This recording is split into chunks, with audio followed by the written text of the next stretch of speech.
So, anyone got any good new remote viewing news or anything they want to share while we're waiting? Has anyone seen any good articles or any good news, any new websites or anything? Ingo's new book got released. Ah, yes. I haven't seen it yet. I did a brand new cover for it. I did 2 covers. The first one we decided to change a few weeks back to something new, so I haven't seen it yet. Yeah, it just got released on Amazon, so I have mine on the way.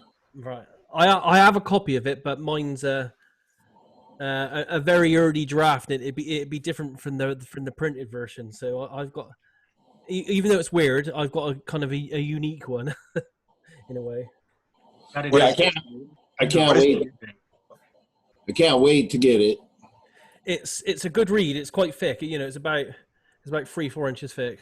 That was like, I think they said 537 pages or something. Yes, yeah. It's then good read. While he's made one of his rare appearances, I always like to say hi to Fabian. Hey. How you doing, Russ? Wonderful. How about you? Good. I'm finally getting a chance to join you guys again. It's been a crazy bunch of weeks. I'm curious though, what is the new Ingo Swann? I haven't been able to keep up with much. Have not been on Facebook for a while, actually. What is the new Ingo Swann book? I can show you it in a second, if you bear with me a second. Okay.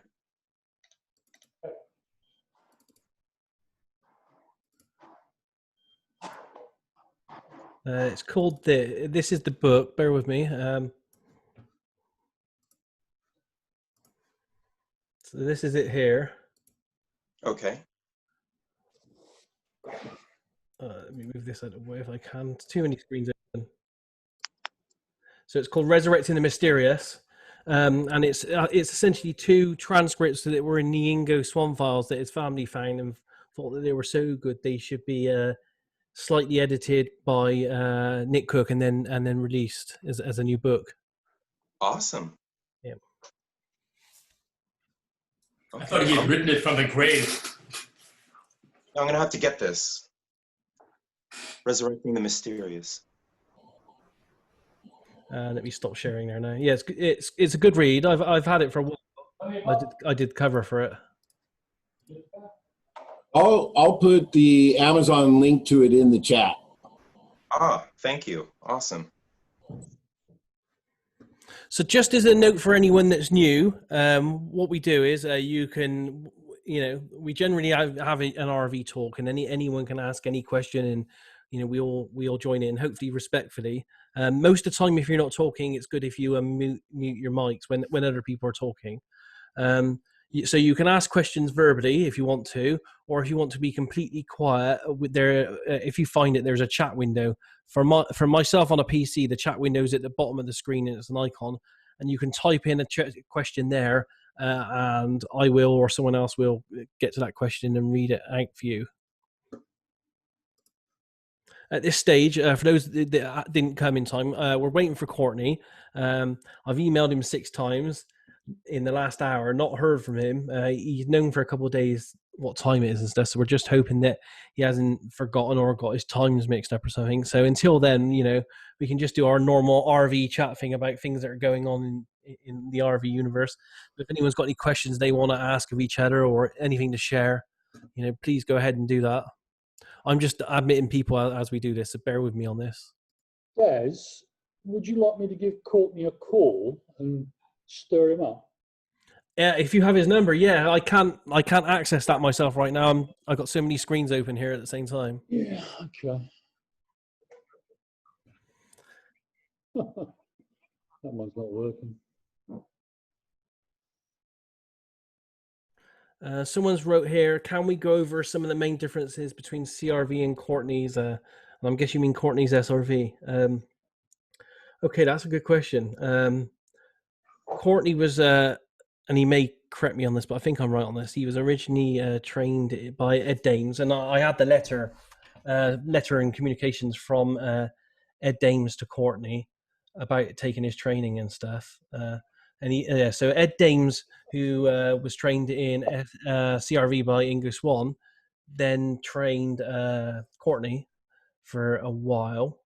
And that's all highlighted as well. And I think Courtney's first book, because a lot of his training RV sessions were alien based in I'm good, Courtney. Yourself?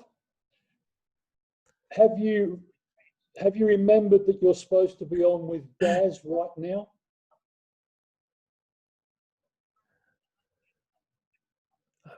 No, that's not correct.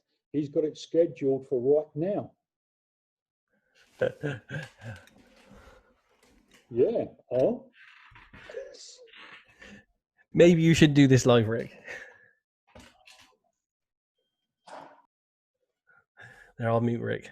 So Courtney was trained in in CRV by Ed Dames. Then Courtney went on to change it after a few months of doing training sessions for Ed Dames and stuff. And he wrote his first book, which is a lot to do with aliens and alien contact and greys, all that kind of stuff. Then Courtney developed his own methods, SRV, and he also trained other people in it, including Prudence Calabrese, who then went on to develop a method called TDS, Transdimensional Systems. Now, the difference is, bearing in mind, I'm going from memory here, because before I trained in CRV 24 years ago, I actually trained in SRV for a year, because back then in the early 90s, there were no remote viewing methods other than Courtney Brown's SRV available on the internet anywhere, because the internet was new. There wasn't much in the way of files. Took a long time to get any files to come down anyway, because everyone was on a modem that went at 4K a second. So Courtney was the only person at the time in the early 90s offering any kind of free remote viewing. So I trained first in SRV, but it was a long time ago. And it was back then quite similar to CRV at first. He's changed it a lot more over the years. And he's got another add-on pack called Advanced SRV. And if anyone's interested, you can. Courtney offers all his files on all this, the training method, and audio files and video files, if I'm right, available free on the internet for anyone that wants them. There's been a miscalculation with his times. He apparently thought it was in about half an hour, and he's racing over to his other studio right now.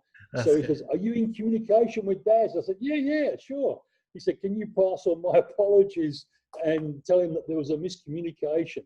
He said he'll get to the studio in about 15 minutes. I thought it might be the case, because a lot of people forget that in the UK here we're on British summertime, so it moves it an hour forward, and not a lot of the online converters make allowances for British summertime. So give him 15 minutes, people, and he should be online. I had a thought. That's why I was frantically sending him emails the last hour. Anyway, have a look at some of these other questions while I'm admitting people here. So yeah, just bear with us, guys. Let me move these. That's unfortunate and funny. Google's supposed to know everything, but I've had several mishaps with Google telling me the wrong time zones. Yes, it happens a lot. Yeah. I talk with some people regularly in Australia, and that's just a nightmare. Yeah. I had the same thing happen last night. I had a talk booked and a Zoom chat booked with. I don't know if you know this person. Some of you into UFOs will know, but I had my very first Zoom chat with a researcher called Linda Moulton Howe. She's famous for cattle mutilations and stuff. And we got our times mixed up because she thought I was in the Netherlands, and she put in that into the time conversion. So she was an hour out as well.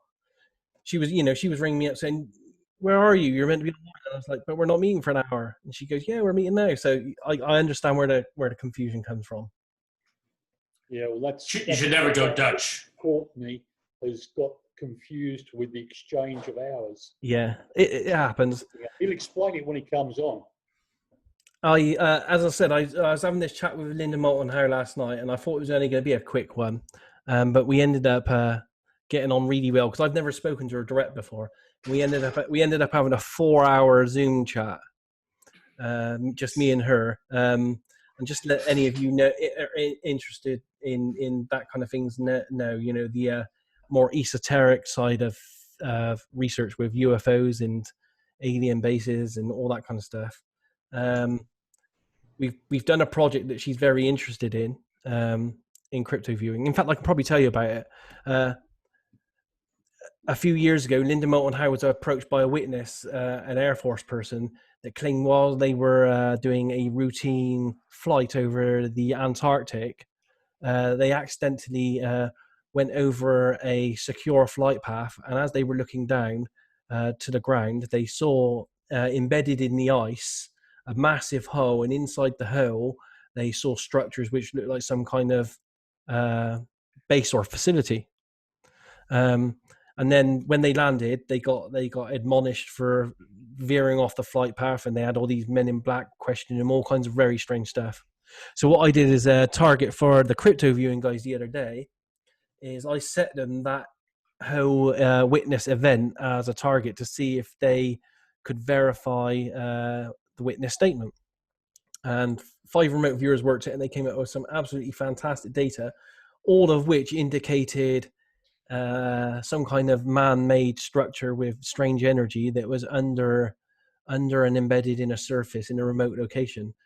Some of them had, Antarctic type locational data, but as a whole, no one described a barren landscape devoid of life or structures. So, yeah, so we're working on that with Linda Moulton Howe. We'll be putting that out as a joint video soon. But also the discussion went so well that we'll be doing quite a lot more. It was like a lot more projects involving her research on remote view in the coming year. So that's for you kind of alien people out there. On the links here, it's got the link there in the chat if anyone wants it to Ingo's new book, so you can get that. Hey, Daz.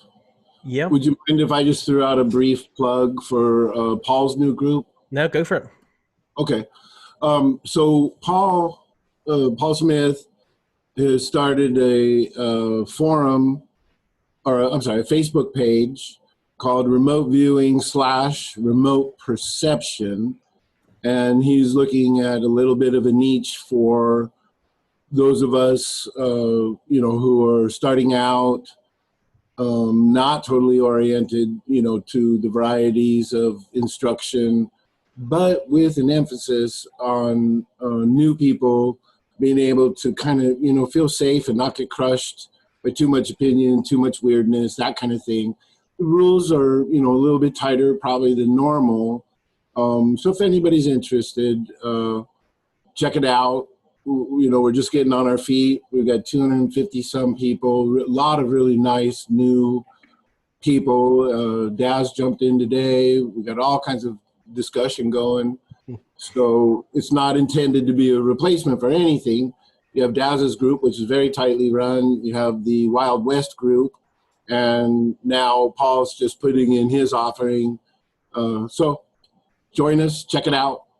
Remote viewing, well, actually, you know what, never mind. There's a link. Donna already put the link. Thank you, Donna. So there's my plug.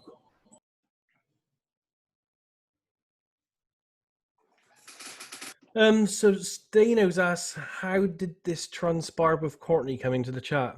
I don't know if you know, myself, and I don't know if any other viewers here have, but I've worked with Courtney for, I don't know, a period of probably almost 10 years up until a year or so ago, when we decided to go different ways, because I just had a difference of opinion on how things should be presented and so forth. So he's doing his own thing now with other viewers, and myself and Dick Howgire, who also used to do lots of work for Courtney, focused most of our attention towards crypto viewing, a new thing that we're doing. So that's how I got to know Courtney, and I've pretty much been in touch and speaking to him and working with him for, I would say it's got to be around about 10 years. Never met him in real life. Probably only had a couple of Zoom chats with him. Because I was a remote viewer doing projects, we tried to keep the main communication to a bare minimum so that I would never be front-loaded. Other than the occasional argument we used to have after doing remote viewing projects. because me and Courtney are both very strong on our opinions of things, and they differ quite a lot on how things could be analysed and stuff. No, really? I would never have guessed. It happens, especially within RV. We're having quite an interesting and sometimes heated, but not over the top debate on Paul's new Facebook group at the moment about methods and CRV and what makes one method better than another and all that kind of stuff. But I take no offense in any of it. Debate's good. We all come from different points of view in life. We all have different opinions, so it's good to share. I've got a question. Isn't it wise with all the remote viewers, teachers and everything to come to a common ground for which everyone agrees upon instead of having the differences? It's because it's a community. I don't know if we'll ever reach a common ground on anything. I mean, we've tried this in the past with various groups that have been invented and brought up, and Rick and a few others have been involved in this, especially on things like ethics. We can't agree on a community what the ethical rules should be for using remote viewing and in what context and stuff. So we can't even come to a conclusion as a community on that kind of thing, which is which is in itself a big broad subject. But yeah, it's very hard, and you have to understand that, like all big communities, and we are talking about a global community, it's spread around the world. People have different opinions, and however much you don't like it, there are and there always will be political undertones and human emotions and things getting in the way of people working. But it would be nice if you have a common document in which you say, well, where does it come from? How do some remote viewers interpret things with their opinion? And then that the people by themselves can decide what they like. It would be good. Yes. Some of us did get together a couple of times to try to put something like that together. Rick was involved. I was involved with one with a few other people. But it's a hell of a lot of hard work. The problem with standards is that it tends to crush innovation. But if you divide a group you make a lot of divisions, there's no unity again. And so it gets splintered. It is a hard one. I don't know what the solution is. I think people's viewpoints are so different across the board, from methods to what parts of remote viewing work and what don't. That I just don't see there ever being a cohesive agreement across everyone. I was just reviewing some. Hello, go ahead. I'm sorry. What would Ingo think about this? I was just reviewing some documents from 2007 where Daz and I and other folks like Rick were trying to form an organization because we didn't feel the existing one was actually doing the job. And it was such a massive effort that we would have had to undertake. We were having our own trouble getting the Aurora group operational, that we finally decided we weren't going to do that. And so now here we are. And frankly, I think IRVA has a chance to actually become a real organization, which in my opinion, it's really been quite weak for 20 years. I agree. I've been speaking a lot to the IRVA people, and I did rejoin. I've rejoined on and off over the years, but I've been, everyone knows I've been a bit of a detractor against some of the things IRVA have done over the past, because I didn't think they were doing enough research. I felt they concentrated too much on a conference rather than global research. But they're changing. They've got new people involved, so it seems to be like they're going in a really good direction with it now. Yeah. That reminds me, there was a first meeting of IRVA's new research unit on last Sunday, and it went on for about 2 hours. And that might be your step forward, with Deborah Lynn Katz and Dale Graff sort of leading the way, but some other prominent viewers were in attendance as well. They talked about maybe 3 projects, with 2 of them being things that were already partially or nearly baked. one that was being suggested by, I think, kind of a lay member of the community. And so they described it as wanting to be sort of an open forum where people could come and get advice about research, how to move forward or how to bootstrap it, with the possibility of IRVA maybe financially supporting or sort of endorsing some projects, and not others, but still being able to offer guidance for people who want it. So I think they're meeting every once a month on Sundays is kind of the plan for right now. And I might try to write up a little article about that first meeting. But if you were not happy with them because they weren't moving forward on research, then at least they've gotten started right now. Okay, everyone. I think Courtney is arriving. Yes, he's connecting. I feel guilty now because we've made him rush across town, I guess.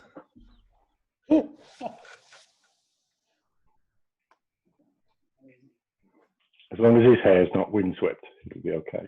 That's not easy to do. That's not easy to do in Atlanta, to rush across town at this time of the day. I'm in Atlanta, and it's really not that bad these days, as bad as it used to be since the pandemic started. No, maybe not.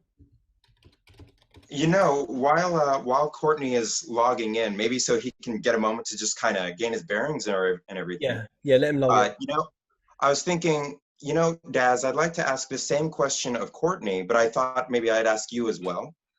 And you know, I've looked into this a little bit myself, but I was curious regarding things like mystery targets. If you have ever been given a target and then based on the data that you got back, you were very confident that it was a hoax. Have you ever had that particular feeling in anything that you can recall? I'm just trying to think. 2 cases. Well, no, not based on the data. Only one based on the data, and I don't know if it's because I didn't set the target right or the viewers had a bad day.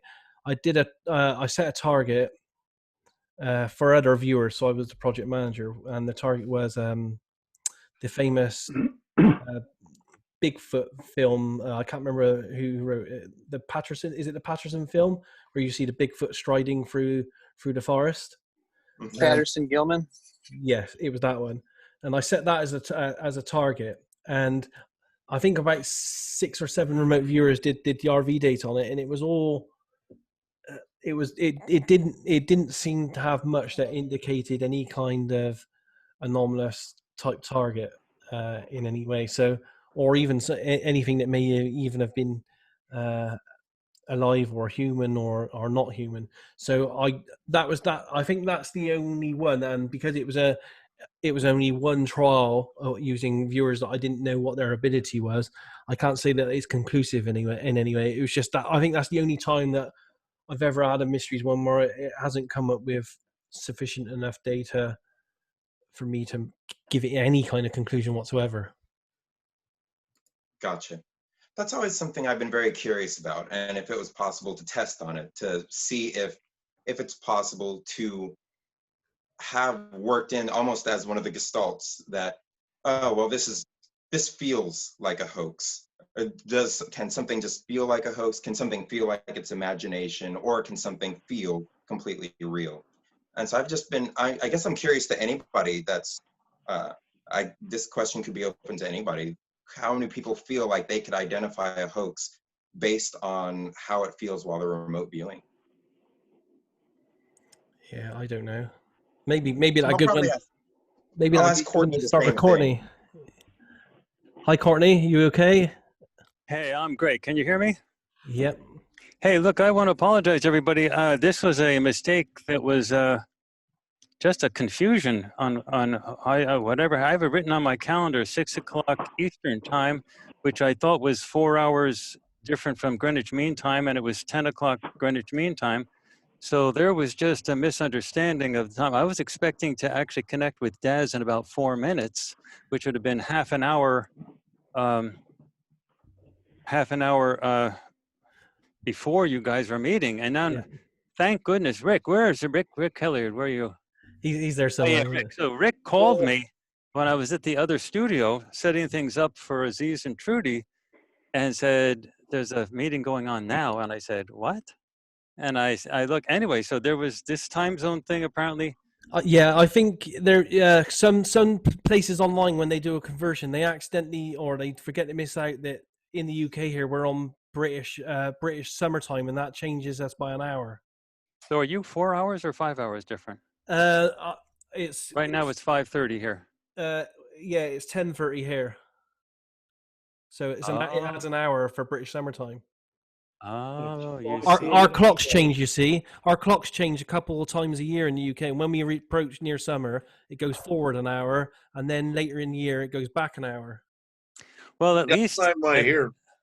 At least you've got a group here that didn't throw me under the bus because I was late. So I want to thank everyone for being considerate and staying around. And I want to especially thank Rick for grabbing me wherever I was to tell me, hey, get your act together. So, and Daz, I want to apologize for not getting my time zones correct. That is okay. I thought it might. I was telling the guys I thought that might have happened. I had the same thing happen last night when I had a chat with Linda Moulton Howe. So don't worry, this kind of thing happens. But we got all these people. We got 48 people here, Courtney, who are all dying to ask you questions, if that's okay with you. Hey, I'm willing to go with whatever you want to go. I was going to get some guidance for you about a half hour before this, but like you just take it away and do whatever you think is right. Okay, I'll let you know how it happens. We usually have a group chat like this. Some people are more than happy to put their hand up and ask a question verbally, as they do through video. But if they don't want to do that, we have a chat window open, and if I see questions that are typed in that, I'll interrupt every now and again, and some other people might as well, and we'll read out some of the questions from there if people are a bit shy and they don't want to speak. Sounds great. Excellent. So, you guys, the floor is open, and thank you, Courtney, for coming along this evening. And if any of you guys want to chat to Courtney, or or ask anyone a question in particular, but specifically Courtney, as he's arranged to come here for us, then go ahead and fire your questions at him. Would it be all right for me to continue with the question I just asked you? Yeah, go ahead. That'd be a great one to start with. Wonderful. Okay. Well, Courtney, good to meet you. Yeah, by the way, Fabian, I've been watching your stuff for a long time. It is really great to finally see you face to face. The real pleasure for me as well. Thank you. Well, I wanted to ask you, I just asked Daz this question. You do a lot of mystery targets, and I was curious if you have ever tasked a target, specifically a mystery target, where you received data back that made you think, or maybe that the reviewers that were turning in the data got the sense that it could be a hoax. Did you ever get anything like that, where it felt like, wow, people think they know what this is, but this seems like it was faked? Let me be honest with you. That's happened quite a bit, but it's not been the way that you're thinking of it. It's been the way that it's flipped. For example, when we did the 9/11 project with Daz and Tech Elgar, I thought it was going to be like a verification type of target to show how good the remote viewing is so we can get everything done right. So when the stuff came in, that was the question I was saying. I was saying, no, it has to be. I totally had bought into the traditional party line of what happened with 9/11. I totally had gone into that. I mean, I was like, that was what happened. And then I started to get the data from Daz and Dick, and it was like a total flip. And I was asking, what is the fraud? Which one is the fake? I was asking myself, and it took me like a whole bunch of sessions from both Daz and Dick before I finally said, okay, I'm giving it up. We're going wherever we're going. And this is what had happened. So, but it wasn't a situation where that I said, okay, the data are coming in and I think this is a fake thing. It was a situation where, because if you say you think it's a fake thing, you have a preconception of what you think is the real thing. So you can't decide that something's fake unless you already have decided what is real. So in a sense, the 9/11 thing really fit but it was not the way you were thinking. It was the way, but it's still the same thing. I had preconceptions and the data were coming in, but I didn't say, no, the data are fake at the very end. I finally, halfway through the project, said my preconceptions were wrong. and the data were correct. That's how I ended up doing that, which is sort of the reverse of what you've asked about. You're sort of thinking like you do a session and then you're thinking it's a fake, and then you sort of, you're looking at a bunch of data coming in and you say, okay, this is probably a fake, but it's still, you're judging it according to preconception. So it's essentially the same thing. So that has happened more than once. That has happened more than once. Actually, the two things where it happened immediately was the 9/11 and then Martin Luther King. I had totally bought into the idea that Martin Luther King was shot by a lone gunman, James Earl Ray. And when we got all of the data in on Martin Luther King, I had to give that up. I said, this was just like JFK. This was not a lone gunman. And then when you start piecing everything together, you realize how screwed up things actually are and how different the real narrative is from the historical narrative that's pumped out by the mainstream. And I have to also say one little other thing is at the university, I originally was assigned to teach American politics courses. And it got to the point where I couldn't, in good conscience, keep teaching American politics courses. Because of the American politics courses, you have to give the story, the party line. This is checks and balances. These are the things that the president can do. This is the things that the Congress does. This is how the balance of powers with the judiciary and all that stuff goes. And I was saying, the whole thing is corrupt. Everybody's bought and sold. I can't teach that at the university. It's just not allowed. You're not allowed to go down that narrative. So I then totally switched into teaching their mathematical courses, such as mathematical modeling, which I already did anyway, but then I completely started doing just that, statistical modeling, and also I teach videography. I teach how to do political ads and things like that, but I had to somehow get out of the problem of lying to people. So I'm comfortable now with what I teach at the university. I don't lie about the statistics.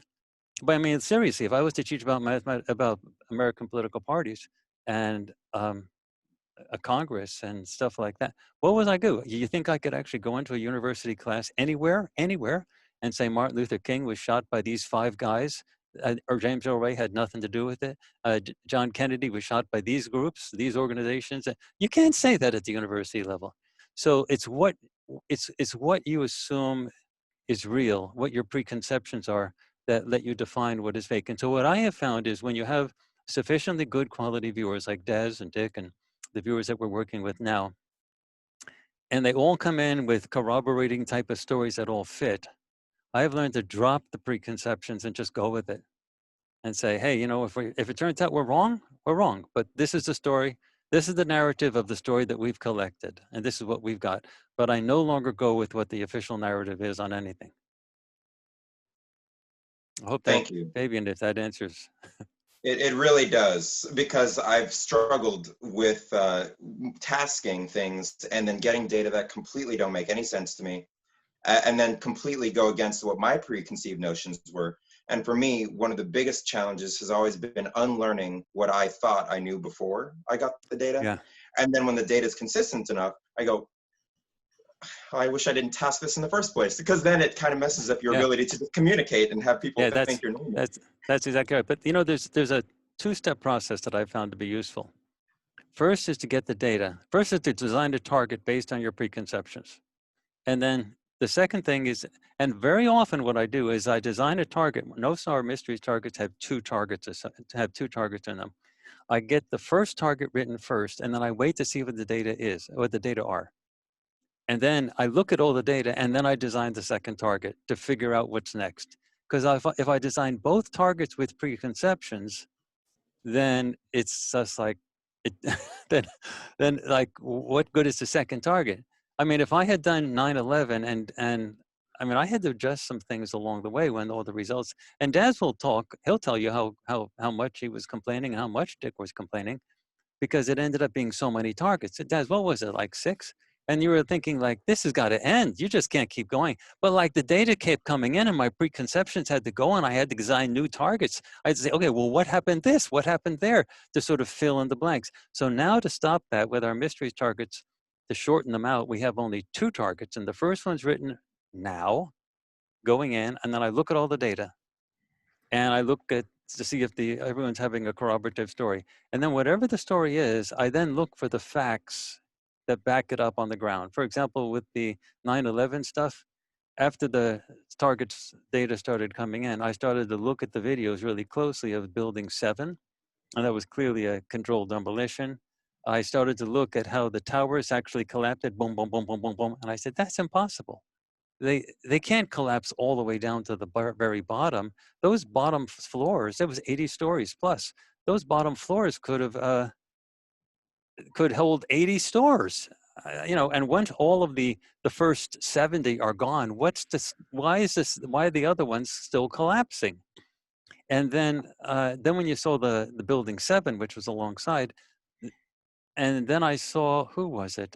He was president of Screen Actors Guild. He was also on the Mary Tyler Moore Show. Can't think of his name. He's a famous actor.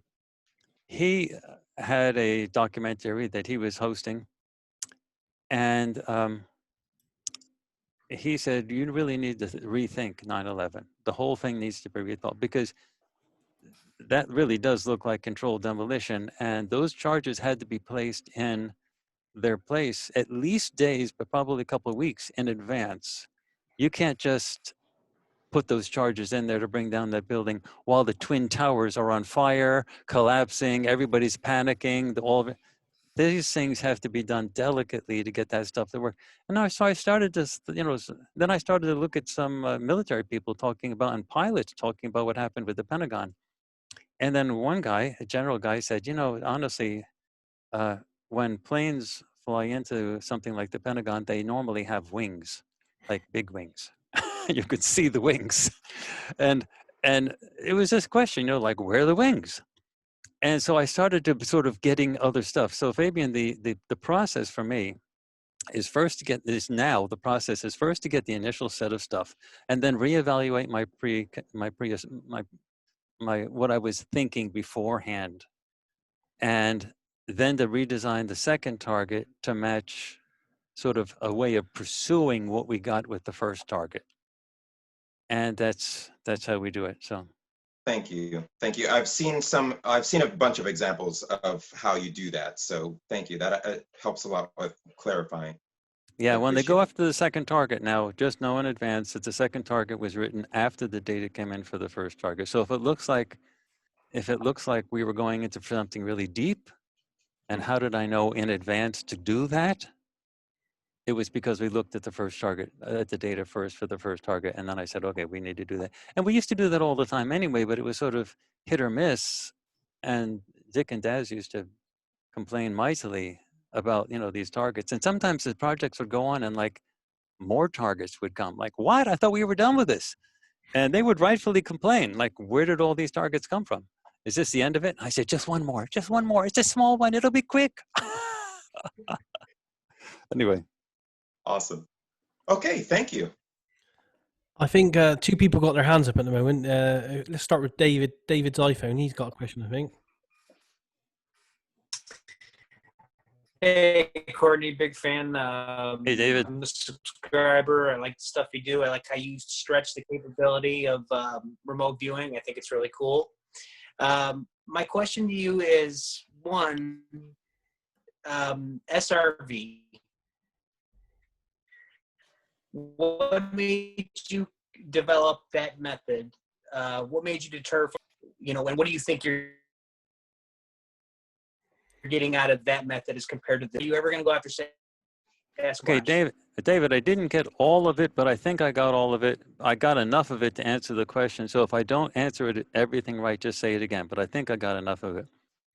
So when I was originally doing this stuff, it was all CRV stuff. And I ran into a couple problems. I immediately wanted to start changing things. I immediately wanted to start doing things that that wasn't in the CRV protocol. And there was also this Ingo Swann worship. And the military people were so drilled into the idea of keeping with the doctrine, like the Catholic Church. Like, this is the way Ingo taught it, this is the way it was. And there was a rigidification of thought. And I wanted to mess around until I got it the way I wanted to do it. So I said, well, okay, well, what does it what does it actually do? So we did come up with a basic SRV course, which is CRV just renamed, okay? And that's available for free on our website. It's been there for a long time. And then I went into this thing called Advanced SRV, but the steps between that was Enhanced SRV. There was a bunch of different steps. But now we have a whole bunch of things, a social and political protocols, a technology transfer, a whole bunch of other things. But the basic essence of CRV that I found to be useful was, it's the old biblical thing, ask and ye shall receive. Meaning, you don't get anything unless you probe for it. Like when viewers actually start to do something and they just probe for it, it's like one of the reasons new viewers have so much trouble is they're expecting like something to come. Like probe, like what's there? And CRV to me didn't do that. It didn't have like, you weren't asking a bunch of questions. You weren't asking, so you have to ask in order to perceive, in order to receive that. So I had to ask, is there a base surface? Is there structures? Is there this? Is there that? Now, Daz can correct me about this if he wants, but I found in Daz's application of CRV, he actually asked all types of questions that wasn't like part of the normal CRV sort of protocol. And so what we do is when we do SRV, we have our ideograms, just like CRV has ideograms. But after you get through the ideograms, we actually don't have a phase 2 and a phase 3 and a phase 4. With advanced SRV, you start with the ideograms and you hang in there with the ideograms, meaning you really go after them. That's the closest you can get to actually real target contact. That ideogram was like gold. So like with CRV, I was getting the idea was you get through the ideograms as fast as possible so you can get to the good stuff in phase 4 or stage 4. But like I was saying, no, we want to soak these ideograms for as much as possible. So we came up with a long structure for what do you do once you get an ideogram. So we have one ideogram with our advanced SRV. And then we have sort of an A through D for that ideogram. And the first one is the basic stuff that you get with CRV, which is primitive and advanced descriptors. But then we also added, is it static or dynamic? And is it complex or simplex? And then we also, then we start probing it, which is, we call it a C, A through D, which is A, B, C, D, things you do for that one ideogram. And the C is a whole bunch of stuff that you would normally do with CRV in stage 4. So it's they're probing. They come up with a whole bunch of data, and then they get a mini sketch, and then they have another full sketch, which is an adaptation of a flash sketch. And the flash sketch we got out of the stuff that Dick Algar was doing, where you close your eyes, put your head at a 45-degree angle, and imagine a blackboard, and then boom, something happens. Whatever is there, you draw it down, and then you can keep probing, and you can. We've adapted that. That was the HRV or the Dick Algar type of thing. But we've adapted that, we've changed that. So now we do segmented flash sketches. So you do it once, you close your eyes, 45-degree angle, boom, you get something, you write it down, close again. Look in that corner, look in that corner, and you keep adding things to this flash sketch. So it's not just one, it's just not one look. You're looking again and again and again, up, look, and you're looking, you're filling in pieces. And that was sort of trial and error type of stuff. I mean, we had to just sort of experiment to do that. Anyway, we do that 3 times, the A through D plus a flash sketch. And that flash sketch is a segmented flash sketch. And then we do another A through D and a flash sketch, and another A through D and a flash sketch. And then we go into what we call our map page, which is what's there on the ground level. Then we go to the top of the ideogram. Like if it's a structure, if the main thing is a structure, you go to the top of an ideogram, like a bird sitting on top of a house. And then you go like 1,000 feet up or 5,000 feet up. And then you start going sideways, 1,000 feet to the left, or a mile to the left, or a kilometer to the left, and then to the right. So you go horizontally in different directions, and you just record whatever you get in order to try to build up a map. And then you do a final flash sketch, which is, and most of our sketches are flash sketches, meaning we start with a flash and then we add. Sometimes we add because we feel it, but also we add because we looked and we checked multiple times. And then we do a big sketch, all right? And then you sort of got that sort of, we call it the M4 sketch, which is the sketch of the total area when you're at the highest point and you're looking around and sort of, and that's what we use when we do economic forecasts. That's the key thing that we need to know. We need to know everything that's at the target. Now, also when they go through and they're probing the ideograms and everything, with CRV, you just sort of probe what you probe and you get. We actually go through a checklist that's 4 or 5 pages long, single spaced. So, you know, they have a whole bunch of variety of options. So they have to check for base surfaces. Are they wet surfaces? Are they dry surfaces? And then what is on the base surface? And then if they get, then they check for things like structures and subjects. Is there one subject, multiple subjects? And they literally go through this checklist. And during training, the instructor actually has that checklist in front to make sure that they're not missing any sections. So and they have to check if it's a non-surface structure, if it's surface structure, and if it's a non-surface structure, they have to go around it to see if there's anything underneath it, or did they just sort of say it was a non-surface structure? So they have to check everything. It's quite tiring, but you know, that's we got them to do this and so on. The other thing was it was so complicated we couldn't just have them memorize it. So we had to use templates. So they cannot do a session without a template. They have to print it out and literally go through it. And I've not actually finished the template. I just sort of stopped describing here with sort of the last big sketch. But there's actually other stuff they do after that, which are movement exercises, not just to the center of the target, which is common in CRV. And also, actually, the movement exercises are fairly standard for things that you do in CRV, moving to the center of the target, moving to the target activity, the target event, and things like that. So that's what we do when we do our news stuff. We do the first stuff, which is the passing A through D plus the flash sketch 3 times for the news stuff.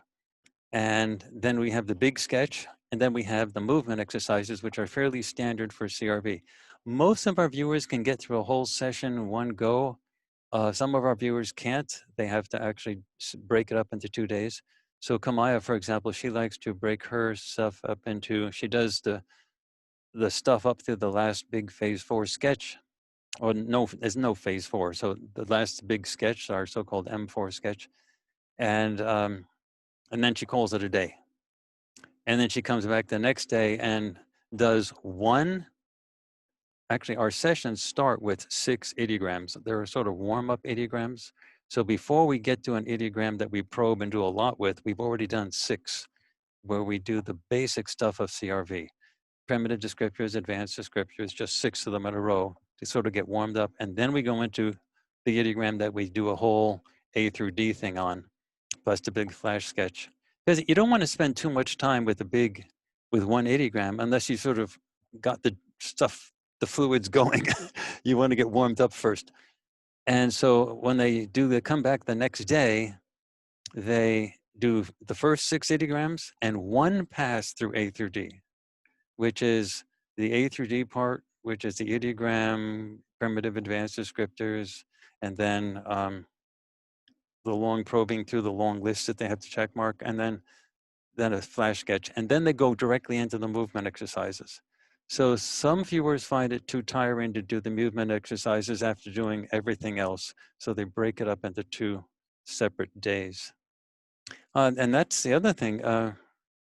If I was going to change all this and keep using the letters CRV, the CRV people would be royally ticked.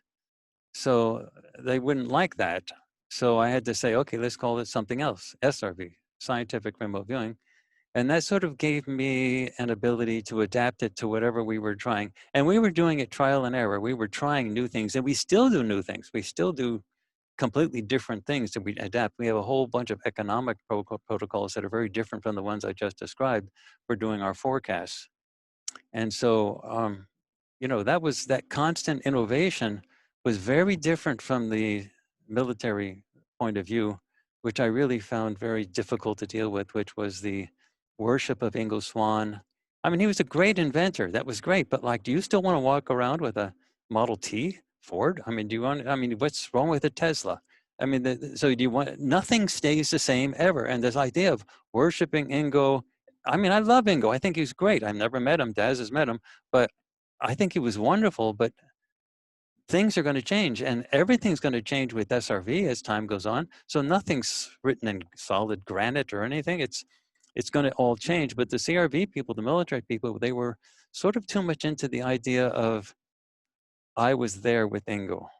This is how he taught me. This is the way it is. Follow it exactly the way it is. I was the original. I was there. And I said, what? This just doesn't fit right with me. And so I said, if I start messing with it, they're going to be really upset. So I had to relabel it. I called it SRV. And they were actually, a couple of them were really upset with me there because they had already used SRV for spontaneous remote viewing. So I said, okay, I'm going to have a problem here with that. So I had to trademark everything. So I actually had to go through the problems of getting all the legal stuff done, of having CRV, Farsight, scientific remote viewing, all that stuff is legally trademarked so that it couldn't be changed and I could use it for this and I wouldn't step on anyone's toes. That's sort of the historical origin of that. Mind you, I have no problems, however, with CRV. I mean, I've worked with Daz for years and his stuff is made of gold or platinum. I mean, his stuff is like, and it's straight CRV, but it's, you know, he labels it CRV, he calls it CRV. And if you look at our projects that he was involved with, would you like want to change anything? It's like, it's perfect. They're great. So I have no problems with CRV. What I had problems with was my desire to change it and have everybody else get upset with me because I was changing things. I mean, I've made changes along the way, mine as well. Mine's not pure CRV anymore. Yeah, then one of the reasons Daz and I got along so great was because he was innovative. He was adaptive and innovative. And I never once heard him, now he's met Ingo, he's actually spent time with Ingo. I never once heard Daz say, no, we have to do it this way because this is the way Ingo did it. He never once said that. I don't believe that at all. My other question was, David, I didn't quite get that. My other question was, and I'm sorry to get off topic. The Sasquatch, have you ever gone after it as a target? Have you ever sent your remote viewers after that target? David, could I ask you a favor? Could you type that into the chat right now so I could make sure I understand it? He asked if you've ever gone after Sasquatch as a target. Sasquatch? Sasquatch? Yes. No, that's one of the preconceptions. I never believed it, so I never went after it. So it could be real, and this could be like 9/11. I didn't believe it. I mean, so who knows? I mean, but that's one that the only reason I went after 9/11, I wouldn't have even touched 9/11, except that I thought it would be a good verification type target to show people that remote viewing is real. Because we thought we already saw it all on video. Everything's there. Everybody knows it. So if we recreate all of that, hey, that'll be a good thing to show people. So I had to change. So if we did Sasquatch, I don't know, Sasquatch in my mind isn't as big as 9/11. But if we did do a target, if we did do such a project and it turned out to be real, then it would be a big thing. But I'm not sure I want to invest a lot of time trying to convince the world that Sasquatch is real. But so there's sort of a trade-off of what you think will actually be useful in transforming the human populace. This is something that Steve Jobs had to work with. So Steve Jobs, when he was dealing with Apple, he had to make, he had a very interesting perspective. Rather than looking at the technology and say, this is really great technology, I'm going to make this into something that people want. He looked at the people and said, what are they wanting to do? And let me get technology to work so that it can satisfy those needs. He always looked at it sort of reverse. And some of the people that were real tech oriented were really upset with him. And they said, you're throwing away good stuff that's been developed. And he was saying, look, we're looking at moving we're looking at moving $6 to $8 billion of product. We want to know what people want. So in a situation with Sasquatch, there's a relevance here because do people really want to know about Sasquatch? So it may be that they do, obviously you do, but in terms of large numbers, I'm not convinced that if we invested a lot of time and money to do that, I'm not convinced we'd get a good payback. Also, David, there's one other thing I have to say. Daz does this just out of his heart. He does this like all the time. It's where he is. But there's very few people like Daz. So we found that we have to actually have these people full time. And that means this has to be their work. So our remote viewers work full time. This is the way they earn their money. This is how they pay their rent. So they work all time. They're actually begging for vacations because they get numb from doing these sessions all the time. And so and they have to pay their rent for it. So the people that we work with are really good because this is what they do every morning when they wake up. They do these things day after day after day, week after week after week. And Daz does that just by himself, but we found that the only way we could get people to the level that we wanted to do it was to pay them. And we have to pay them enough so that they can pay their bills with it. So when you ask the Sasquatch question, I'm saying to myself, is there a customer base out there that wants to know that sufficiently that if I do that, they will continue to pay, and then I can continue to pay our viewers? So I always have to ask that question. And I'm not there yet on Sasquatch. But that doesn't mean I'm right. I'm just telling you that's where my thinking is. Burl Kaufman's had his hand up for a while. I think he's probably next to ask a question before we go anywhere else. Thank you, Daz. Yeah, can you hear me okay? Yep. I have 1,000 questions to ask you, Courtney. I really appreciate all the work that you've done. I'm thinking about what seems to be an explosive growth in remote viewing around the world, at least the past year or two. And I'm wondering what you think the critical mass needs to be before we will start to see remote viewing in universities taught as a course. That's a great question. Let me tell you, I've had a few conversations with the deans and president at the university, and it almost always ends up like this. Remote viewing is going to become really big one day. It's going to become the thing. And when that does happen, there's going to be hundreds of millions of dollars of grant money to come in. And I'm the only tenured academic in the whole world that does this stuff. So that grant money is going to have to come through me, meaning there's no other academic they can send those applications out to. So the thing is always like this. This is how the conversation always ends. When will it happen? And I said, I don't know, but the stuff is building. And it almost always ends with, okay, we'll keep waiting. Because the promise is universities are economic aggregators. They are not path breakers. Universities don't break down paradigms. Individuals break down paradigms. But universities, once those paradigms are broken by individuals, they aggregate economic resources so that people can do research. And what I didn't want to happen, what I don't want to happen, is some jerk out in Stanford or Harvard or Duke or whatever, who's never done anything to remote viewing, to suddenly get a $100 million grant to do remote viewing stuff after I do all of this stuff and you guys do all of this stuff, suffering and, slugging it out over the decades. And then somebody who's never done anything in their life writes up a fancy grant and gets $100 million for it. So that's what I don't want to happen. So I'm not planning on retiring anytime soon because I want to be there when that happens. So the question, Earl, you're asking is, when does that critical mass happen? That's a good question. Of course, the critical mass can be measured empirically when enough people do it. But there's another question. What will cause that critical mass to occur? So you can always say when there's enough people, but that's sort of a symptom. That's sort of a sign. But what caused it to happen? The original military plan was to keep it located in the New Age community so that it would never really break out, because traditional mainstream scientists would always be afraid to dive into anything that's in the New Age community.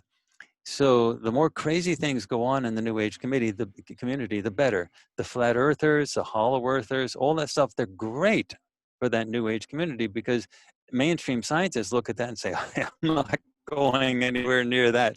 So what really needs to happen is for remote viewing to become at a level of capability, but also a level of presentation that it rivals what you might call the eye candy of mainstream media. So that's why we put so much effort into presentation. Now, I always knew from the very beginning that video was the thing. It had to be video. Now, when I was working with Daz in the early days, we were still with paper and pen. And Dick Elgar was the one who said, really, Courtney, we got to go to video. And I was resisting. I said, no, we have such nice paper and pen. And then he did one thing on one project. I think it was the Atlantis project or something. Anyway, he tried it on video and I said, wow, that's really great. So we started to do that. And then we started to go into using whiteboards to present our stuff. But just think about this, Pearl. Whiteboards are pieces of cardboard and they have some plastic on it and you're writing on it with a marker. What the heck? Is that mainstream? Look at any news show on TV. Would anybody mistake us for a major news stream, like a major show, like anything that has any type of resources in it? So will the critical mass actually be achieved by people with whiteboard, no matter how much quality there is in the remote viewing? And that's always been a problem with me. So we tried first to do hybrid models where we did whiteboard and also green screen. And we assigned Princess to be the one to sort of be experiment. She was really great because without glasses, she's legally blind. So she can't draw for squat. I mean, she has really trouble drawing. She never developed those mental skills to be able to sketch out things. Now her sketches are okay. If you're looking at pieces of paper and trying to see what, if she identified the target, if she described the target, but so many other people can draw better than she does. So what she really does is really have a tremendous level of empathy. She can connect with people's minds or feelings. And also she's an actress. She's been in she's been the lead in a whole bunch of major plays here in Atlanta and out in Augusta and University of Georgia near there. And so I said, okay, let's not squander our resources here and have her take drawing courses. So what I did was I bought her contact lenses and I went down to Walmart with her. We sat her down at the doctor, got her contact lenses and said, let's put you on green screen. Because you can't use these big goggle. Her glasses are thicker than Coke bottles. Diopter wise, it's like 10 or something. I mean, they're really thick glasses. She can see fine, she can drive around with these things, but you can't use those on green screen because the green reflects in, it just is awful. So we said that, but then she was also an actress and she was also a model. So I said, okay, we have to start doing these things. Now, I don't know if you know much about young ladies, but young lady models really like to look hot. They do not like to look dumpy. That's a big thing with them. Their hair, you don't mess with a woman's hair. And I'm sorry to sound sexist, but you don't mess with a woman's hair and you don't mess with a woman's look when she wants to put on makeup or something like that. You just let it happen. You go with the flow. And so she wanted to use costumes. She wanted to use drawing, stuff. And so I didn't know what to do. So I took her, she was the experimental model, and then all of the others followed along. We took her to a store that was nearby called Rainbow. And Rainbow is a discount department store, discount clothing store that mostly serves the African-American lower class community. And what they do is they have cheap copies of really expensive stuff that you buy at Neiman Marcus. So they look at the stuff that's in Neiman Marcus and they knock off something that's really cheap that costs $10, $5, $20 at the most. And I go in there and I spend $100, I get a whole bunch of outfits. And they look great. And so that's how it all sort of started with that. So we had her on green screen. And then I had to upgrade all my cinematic skills. I was using originally, now Daz will back me up on this. I was using Vegas, Sony Vegas, which was horrible. But I used green screen with that. And it was okay, sort of, maybe. But then I had to upgrade all of the stuff. So I had to change my computers. And I had to change my skills in being able to use the software. So now we use all Adobe Premiere stuff, and we use Hollywood grade green screen stuff. And then we just recently upgraded our whole green screen capability, so we have the appropriate colors and the appropriate lighting and so on. Okay, so then we had the green screen stuff, but we still had the whiteboards. So this does get to your question of when you get to the critical mass.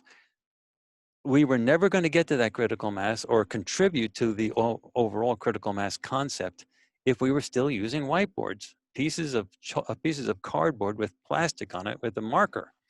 So I said, what are we supposed to do? So initially I said, let's just get rid of it entirely. And so what we were going to do is we threw out all the whiteboards, and then we were going to use the original sketches and temporarily put the original sketches, well, we were going to put everybody on green screen, and then put, and I finally got all the green screen stuff working Hollywood grade quality. And then we were going to put the original sketches look like on the video so people could see the original sketches. But that looks sort of bad too. So the next thing was, as these came up with the idea, no, Dad, what we want to do is go to websites like Fiverr, and you want to go to websites, and you go to other places where you take graphic artists that live in who knows where, but for like $20, they'll make a really good graphic reproduction of your sketch. So we were going to take all of our sketches for each project and ship them out to Timbuktu, Brazil, Vietnam, all these different places that they were going to redo that stuff. But we were having problems getting the results back. We have a very fast production schedule. We've got to have a new human news show that comes out at the end of every month. We have an ET news show that comes out at the end of the first week of the month. We have a major mysteries that comes out in the middle of the month. It was like we couldn't get the content back time. And there was also language problems. Sometimes people knew how to draw, but we didn't know how to communicate with them in the language, and they didn't know the English so well. So we were running into that problems. And then so one person on our Vimeo streaming site said, why don't you use this learning board thing? And we'll put a link in it on one of the comments. And I'd never heard of it. So I said, what's that? And so I investigated, and I found that it's the latest thing. It's a $6,000 piece of glass, optical glass. It's huge. It's like huge. And it has lights in it. Now, normally glass, if you look at it from sideways, it's green, but they have all the iron taken out of the glass. So if you look at it sideways, it's clear. So what they do is they have this huge piece of glass, and you shine light in from the sides of it, from the edges. Now, the light, when it goes in, it can't escape until you put a neon marker on it. And so you draw with a neon marker, and boom, the stuff comes right out. And it looks like you're drawing in space. It looks like you're drawing in air. It looks cinematic, and it works. You have to have a black background, not a green background. You have to have a black background. And you have to wear black or dark clothing as well. And you can't have any writing on it. And then if you do it with live stream if you do anything with writing on it, like with words, you have to flip it, because otherwise, when you take a picture of it, the writing is backwards. So, I mean, there was lots of stuff we had to do. So the thing about Farsight is we've taken all of the money. I am a university professor, so I don't need the money to live on. All money that comes in, we reinvest it back. So we bought the light. We have an outside studio. We bought the light board, the learning glass, I think is what they call it. That was the brand we bought. And we started with our latest project, which is the George Lucas Star Wars one. We got the drawing back, but now it looks professional. The visuals are gorgeous, very mainstream. Now we have other things we're planning on doing, but the issue is that all of the stuff from now on, we also have like 3 other projects already completely done. We have to redo all of it. Not the remote viewing, but the video part of it, because we have to get it all now on learning glass. So that critical mass is not going to be achieved until we have a visual product and an audio product that's really stellar. Because what's going to happen is when you get to be a sufficiently large critical mass, you're going to get a tremendous amount of criticism. The mainstream is going to come out and start yelling at us, and they're going to expect us to go away if they yell loud enough. And what you have to be able to do is to hold steady the course and to keep pumping out the stuff that you're doing, just letting them say whatever they want to say, but looking great while you're doing it. So that's how you get to the critical mass. So anyway, so we've invested a lot. I've not taken any of the money for like paying groceries or anything like that. It's all gone back into machinery and stuff. Now I have to admit, some of the viewers say, well, pay us more. And I say, no, if I pay you more, I can't buy a learning class. So there's always that tug of war, but I always take whatever money that comes in and reinvest it into this type of stuff. Now, the last thing I want to say about this, Burl, and this is I'm sorry I talk so much, but the last thing I want to say about this is we couldn't do this on YouTube. Despite all of our views and all of our subscribers, we get about $200, $300 a month on YouTube. Now, these viewers have to pay their rent. And $200 or $300 per month on YouTube is not enough. If you get 1 million subscribers, you can get fairly substantial stuff. But, you know, we were not getting the money that you needed. So we really had, it was my son, Aziz. We were making a few $1,000s every time we released a new Mysteries. But we were not having anything consistent. So we were really having trouble paying our bills. So what we needed to, so my son was the one said, Dad, what you need to do is you need to have a streaming service. And I said, you know, Vimeo's been talking to us about that. And I always told him, no, that's not what we do. We sell our movies and we walk away. And Aziz told me, no, Dad, call them back up.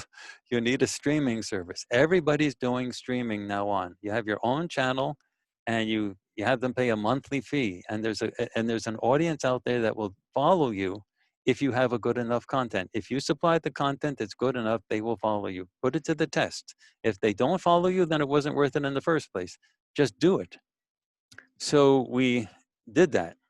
We put the money into getting our streaming service, farsightprime.com, set up. And that was expensive, let me tell you, because we didn't do the free one. We did the free one for about a month. And then Vimeo called us back up and said, come on, you're joking. You already got you have a lot of people signed up already. You should be doing the real one. And the real one requires you to have a secure URL and also an app. And it's expensive. I mean, it's like $15,000 a year to sort of put it all out. We had to pay them in advance. And so we had to come up with I had to take the cash and give it to them. And that's how we got our apps. So we have a Farsight app. We have an app for the iOS, for the iPhone, and also iPads. And we have a Google app that's good for Android. And the apps are just recent. So you're not going to be able to do anything with getting to that critical mass unless you have a proper venue for presentation. We were not going to get access to the movie theaters. And look what happened. The movie theaters are out of business. There is no movie theaters anymore. So everything is streaming. And so you have to have your own channel. So what we did is we created our own Farsight channel, and we have our own streaming service. We have our own app. We're in the App Store for Apple. We're in the Google Play Store, and we have apps, and right now we have quality content and vision in terms of visuals that I'm willing to live with. It's not enough. We have a whole bunch of things planned for what's coming, but at least we got rid of the whiteboard.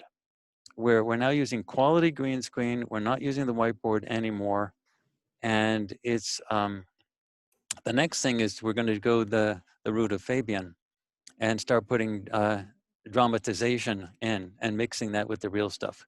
So we're going to have real. Courtney, What's that? Quick question, Rick. As regards your viewers doing paper sessions and then going to the whiteboards, yeah, how do they get on with that as regards already being front loaded? Well, the only thing they're front loaded with is their own sessions. So they're just repeating the sessions on the whiteboard. No, you can even ask Daz about this. It's legitimate remote viewing. It's new remote viewing, but it's continued on whiteboard, or now lightboard, or learning glass, or whatever you want to call it. But they have their sessions and they do them. And we have 2 methods that we've been using. What we fundamentally they have to do up until very recently, like the last couple months, we had them do session after session after session until they finally got enough content so that they could go to video. And then they go to video. And what they do is they have to make notes of their stuff. They have to organize their papers and mostly their sketches. They mostly put their sketches. And they were putting their sketches on the ground. Princess didn't. We had hers posted up on a board. She would tape them. She'd spend all morning getting them organized and taping her notes. And she'd use multiple colors and everything. It took her forever to do. So, but anyway, they go they go to video blind. They don't know anything except, and they don't communicate among themselves. So they go just with their own stuff. And so they're not really recreating, they're actually doing new remote viewing, because some of the sessions, like where you see Princess like interacting with somebody that they're remote viewing, that's live, that's real. In fact, we're actually trying to invest in a new type of camera that doesn't have the filter on it that's on all digital cameras, that screens out the frequencies that are not visible light. We're trying to get cameras that don't have that filter so that we get the infrared and the ultraviolet sort of in there as well, just to see what would happen. Because when she's interacting with these people, this is like live. And I just sort of like to see if there's anything that we can pick up. We've never been able to do that. But that's real. It's not really a recreation. If you go to the recreation route, you're saying you have to say that after every single session, because the only virgin session of the whole thing is the first session. But you never get enough in the first session to fill up a whole mysteries project. You get pieces, and then you get exhausted after an hour, so you have to go back. And they have access to all their past sessions when they do every new session. So you're just looking at different aspects and moving forwards from the initial contact. Well, explain a little bit more. Okay, so you have your first session done. Yeah. You've done it on paper, and then you go forward and do it on the whiteboard. You're not focused on the initial session. You're going to a different aspect, a different area that is something to do with that initial contact. Yeah, so what we do often with our sessions is they do their sessions one at a time, and they need to pursue the target. Now, what I do then is I look at their sessions as they come in and identify things that they probably should pursue. So I could say, okay, do more on that. So find out where that's going. And so then they pursue that thing. Because otherwise they go into one location and they just stop. They don't know what to do. A remote viewer is like a camera, and the conscious mind isn't fully engaged. So you're not really a detective that can sort this stuff out. So afterwards, somebody's got to look at the session and say, I wish we had more information about that. So then you say, okay, pursue that. Go after that thing, and then do that over and over and over again. Now, recently, we have been experimenting with, we don't like to call them, in the last couple of months, we've been experimenting with what we like to call interviewed sessions. Now, we don't call them monitored sessions. A monitored session is a session that we use for people who are learning remote viewing. We have 2 people under training right now, and they have, and the instructor can do whatever the instructor needs to do to push them to expand their skill set.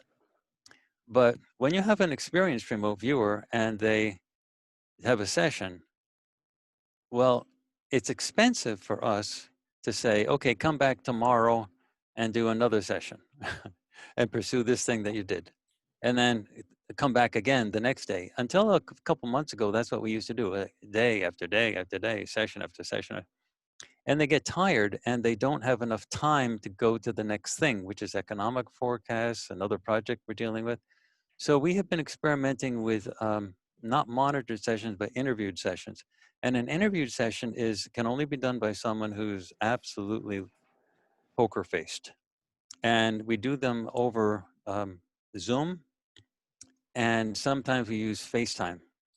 And the only people who have been doing this so far has been myself and Aziz. And what we do is we let them do the session. It always has to start with 1 or 2 completely, totally solo sessions with no interviewer there. So they have to demonstrate that they're at the target, but they may not know what to do next.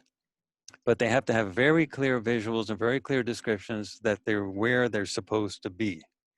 And then we have what we call an interviewer. We still consider this a solo session because the interviewer is trained not to do anything leading. And then they pursue it with the first 6 ideograms, 1 pass through A through D, flash sketch. And then the interviewer can only mention something that they've already written down. So if they say that they perceive this, the interviewer can say, okay, pursue that. Nothing more, just pursue that. They can never actually say, okay, well, let's go after something new. It has to be something that they've already gotten, and they pursue that.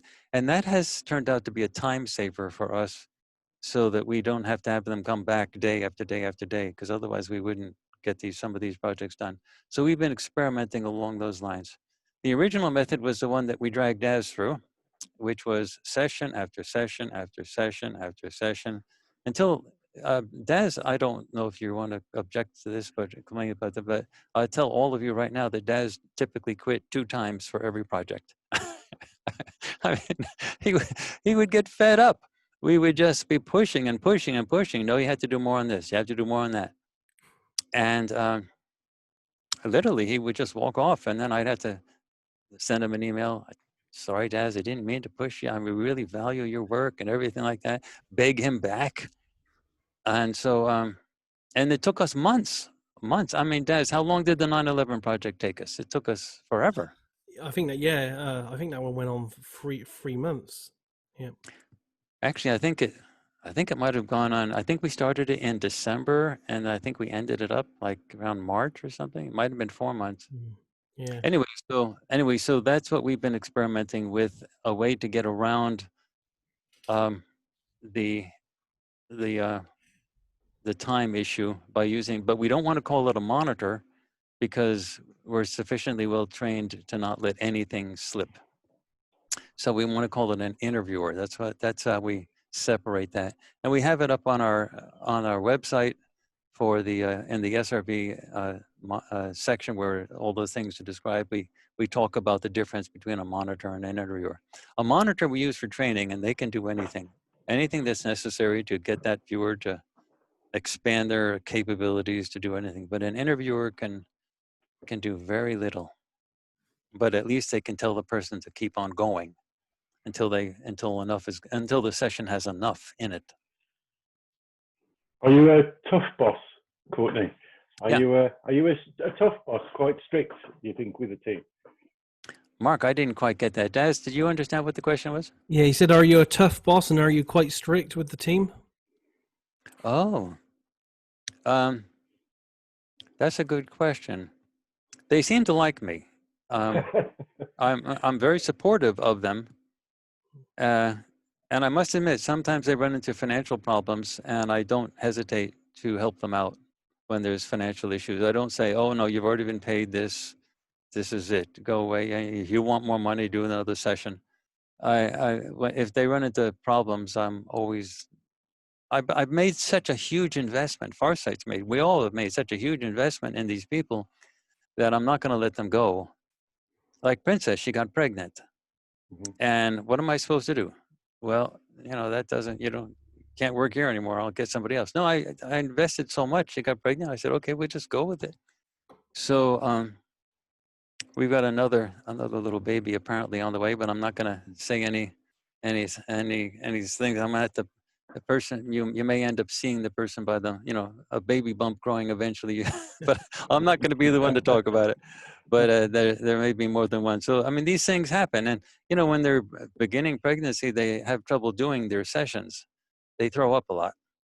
So and what are you supposed to do? You invest 5 years in training somebody, and suddenly they got morning sickness. What are you supposed to do? Walk away from them? And so they know I'm always there. If they run into troubles, I'm the first person they call. Anyway, so am I, but on the other hand, I do insist that they get the work done.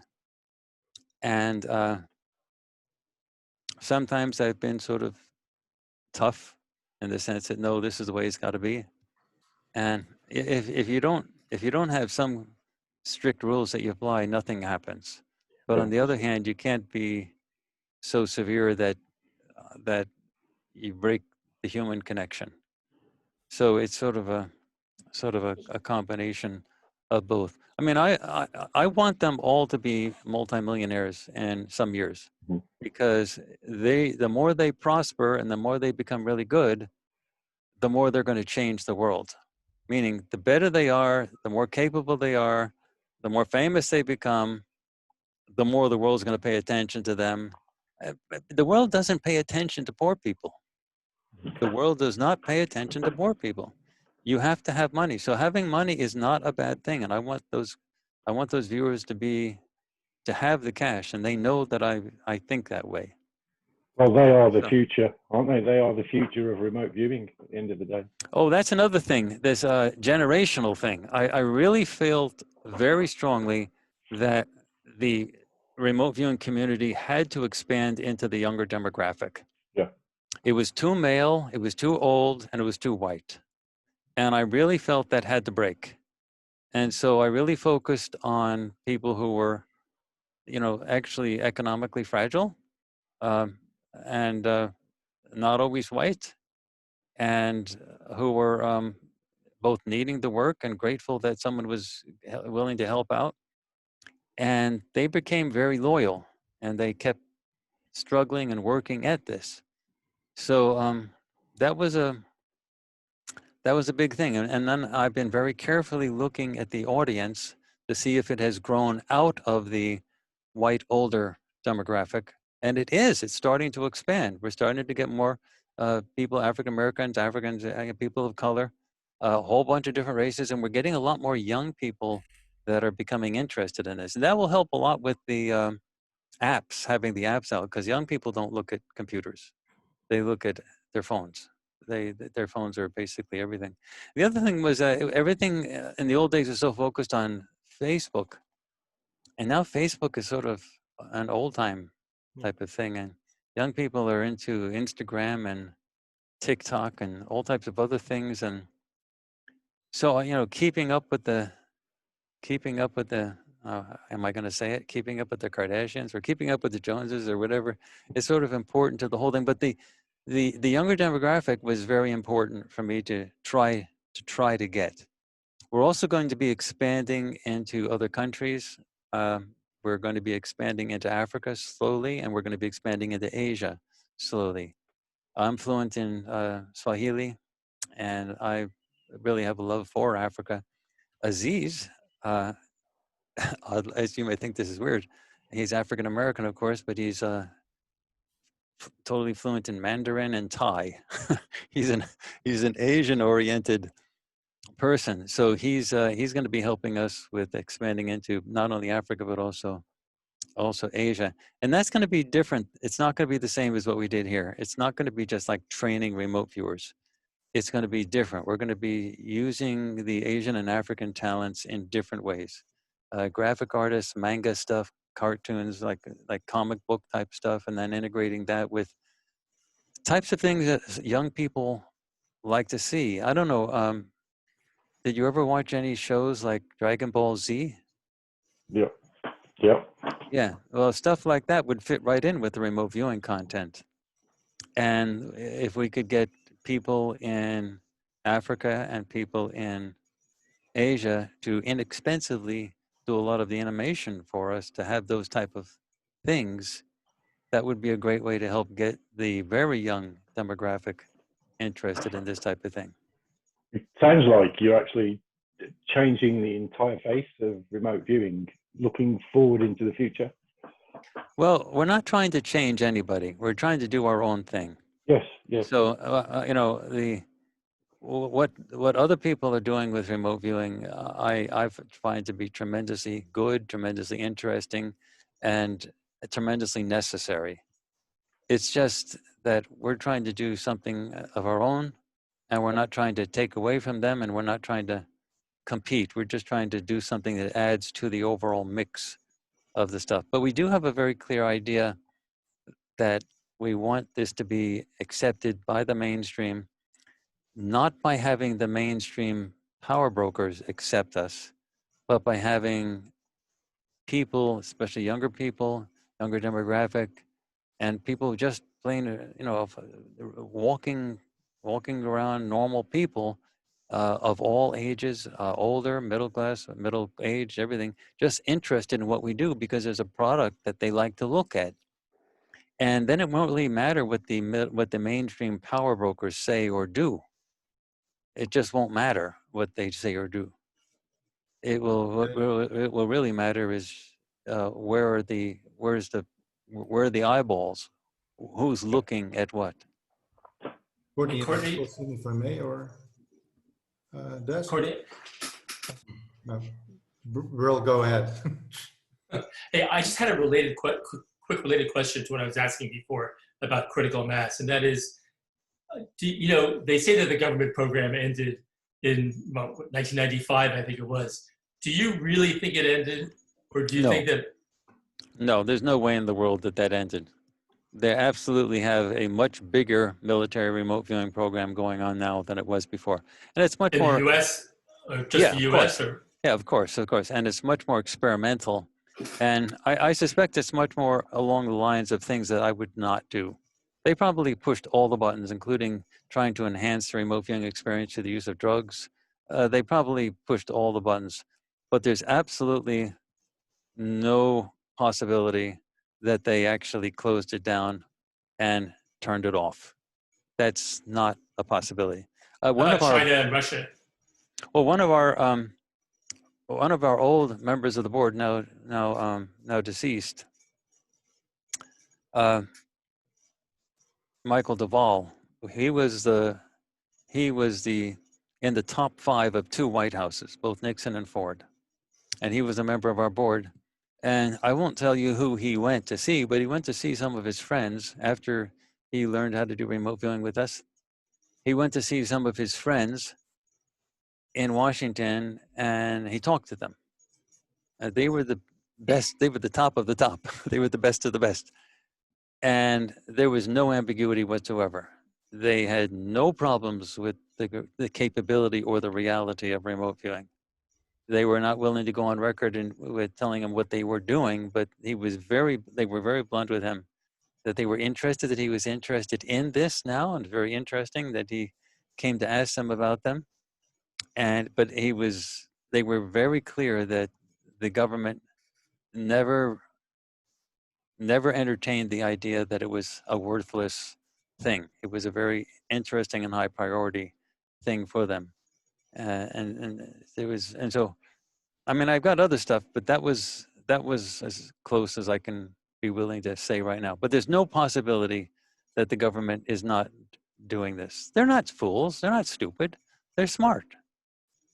They know this stuff works, and they're not going to not do it just because someone says that doesn't look like something that psychops would agree with. Okay, Courtney, I've got the question to get more momentum. Would a higher accuracy rate also help? And would it be an idea that instead of having a target put in a certain time period, for example, do a target over a couple of months and have a viewer the first day of the month, and then skip a month and then another month, the same target? Would that get another view or another data set of the viewer? And if the viewer has an idea of the target, then you could also change the target reference, and so get well, all right, that's very interesting. The problem is capacity. Okay. We only have the capacity to do so much, and right now we are totally maxed out. I mean, totally maxed out. I mean, when we just published the Star Wars movie that we just put out, that's 2 hours and 8 minutes of video. And human news was 1.5 hours to 2 hours. And then the ET News was it was an hour or an hour and a half. That's a lot of polished video to come out with. Then we have our economic forecasts that come out, and then we have our live streams that come out. So there's a capacity issue that we've run into. So yeah, actually these types of reorganizing the targeting process, that working with the time frames, all those would be very interesting to do, but not we can't do all of that. We're going to have to rely on people like you to do stuff like that. I mean, that's going to have to be what other people do. Okay, thanks. Some of the questions from the chat here, an early question here was, this is from Mike. He says, please talk about using an alien to get viewers past blocks And what do you think causes the blocks? Yeah, we have found the blocks happening a lot. We found blocks with the 9/11 project. We found blocks with the JFK project. But we find blocks a lot of times with extraterrestrial projects. And it's pretty simple because you know something verifiable going in. We found blocks with the area with the Roswell, the Roswell stuff and the Area 51 stuff. So it's pretty easy to know when you're getting blocked because there's a verifiable component to all of our targets. And actually, the ET News stuff has some verifiable stuff in it, but it's relatively minimal. That's sort of a fun sort of extension for us. But all the other stuff has something major that's fundamental, that's verifiable. So if the viewers can't get the verifiable stuff, and these are good viewers, and they usually come back with headaches. If they can't get the verifiable stuff and they're coming back with headaches, I say, okay, that's it. We're being blocked. And it sort of makes sense that some things would be blocked. So there are ways to actually block it. So the only way we have found to get around these blocks, it's not possible for us on our own to do that. We have to get the assistance of somebody who can, anybody, but somebody who can get through the blocks through whatever means, like technological means. And typically that's an extraterrestrial that has the ability to get through all of that.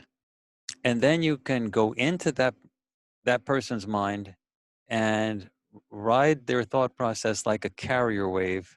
For those of you who are interested in radio wave stuff, in early ham radio stuff, they used to talk a lot about carrier waves, and the carrier waves would contain, the signals that they would be transmitting.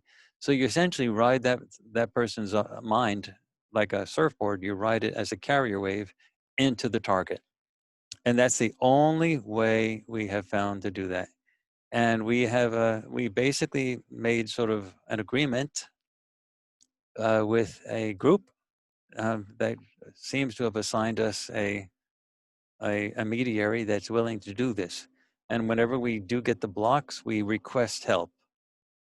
And to date, we've not had a problem.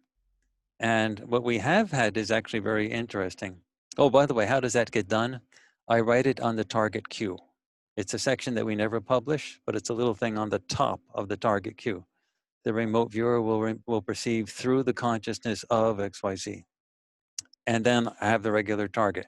Now with the 9/11 stuff, we couldn't get through to anything. It was just, and I ran Dick Algeier and Daz through a whole bunch of targets and they were ready to quit. And we couldn't get even the basics of the 9/11 stuff. And the whole Twin Towers collapsed. We couldn't even see it. I mean, it was serious. I mean, how could Dick and Daz not get that? And so I then voted in on the target queue at the top. The remote views were perceived through the consciousness, and the very next session, boom, boom, for both Dick and Daz, it was crystal clear. It was like they were there. They saw everything. So that was an example early on. I'm bringing that example up because Daz was there. But we do that with a lot of our projects where we find that there's blocking.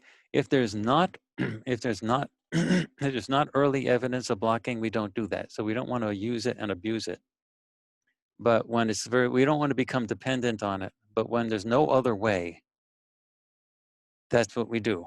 And otherwise, half of our projects we wouldn't even be able to get done because you have to get somebody through the blocking. Somebody's got to be able to get through it. And the only way you can do it is to get through, ride their thoughts like a carrier wave.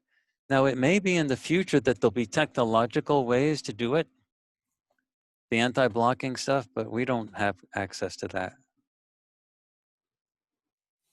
Another question from the board is in regards to SRV. Is Serena wanted to know, do you offer training in SRV? Well, yes and no. That's why we put so much training available for free on our YouTube channel, Farsight, but also organized through our website with everything, so people can learn without having to pay anybody. And we have video lessons up, and we have an enormous library of audio lessons that goes from beginning to the end. So we do that, and that's free. In terms of regular training, Princess has just recently started to offer courses with the remote viewing, in-person courses using Zoom, just the way we are doing now. So that's just started, but we at Farsight don't do that. I've actually helped organize Princess to do that independently of Farsight. So she does that, but we don't take a cut. We don't have any type of monetary connection to that. But she formed a corporation, and she's got students that pay her to take in-person courses, both one-on-one as well as in groups. And so that does happen. Aziz has taught also, but that's sort of rare. He spends most of his time, and he's taught some people one-on-one that have sort of been a request by me if they would do it. And but mostly he does teach quite a bit, but he teaches people that we want to work with. So those are people, and so I have to pay both Princess, and Farsight pays both Princess and Aziz to teach those people. So we have 2 students that we're working on right now, and we pay for their instruction. They don't pay us, but we pay for their instruction. And so, and they meet like twice a week, each of them. And it goes on for like 6 to 9 months. And you'll see them eventually. And this goes on for 6 to 9 months. We're paying, and we don't pay cheap. We pay a good amount of money for Princess and Aziz to teach these people. And but they're not people who are taking like a 1-week course. They're taking like a 6 to 9 month course, and the training never really ends. So we keep working with people and introducing new things constantly. We're always changing the procedures a little bit to modify things. So when they had to do the economic forecast, they had to do some extra stuff there. And then the presentation stuff, they were so happy that they got all the whiteboard stuff down. Then we threw out the whiteboards, and they said, "What?" I said, "Now we're doing all green screen." And they said, "What?" And so they got used to that. And then I said, "Now we're throwing out half of the green screen, and they're doing glass. They're doing glass with a black background before." And so it's like they stopped really asking questions. They just sort of said, "Okay, what do you want us to do next?"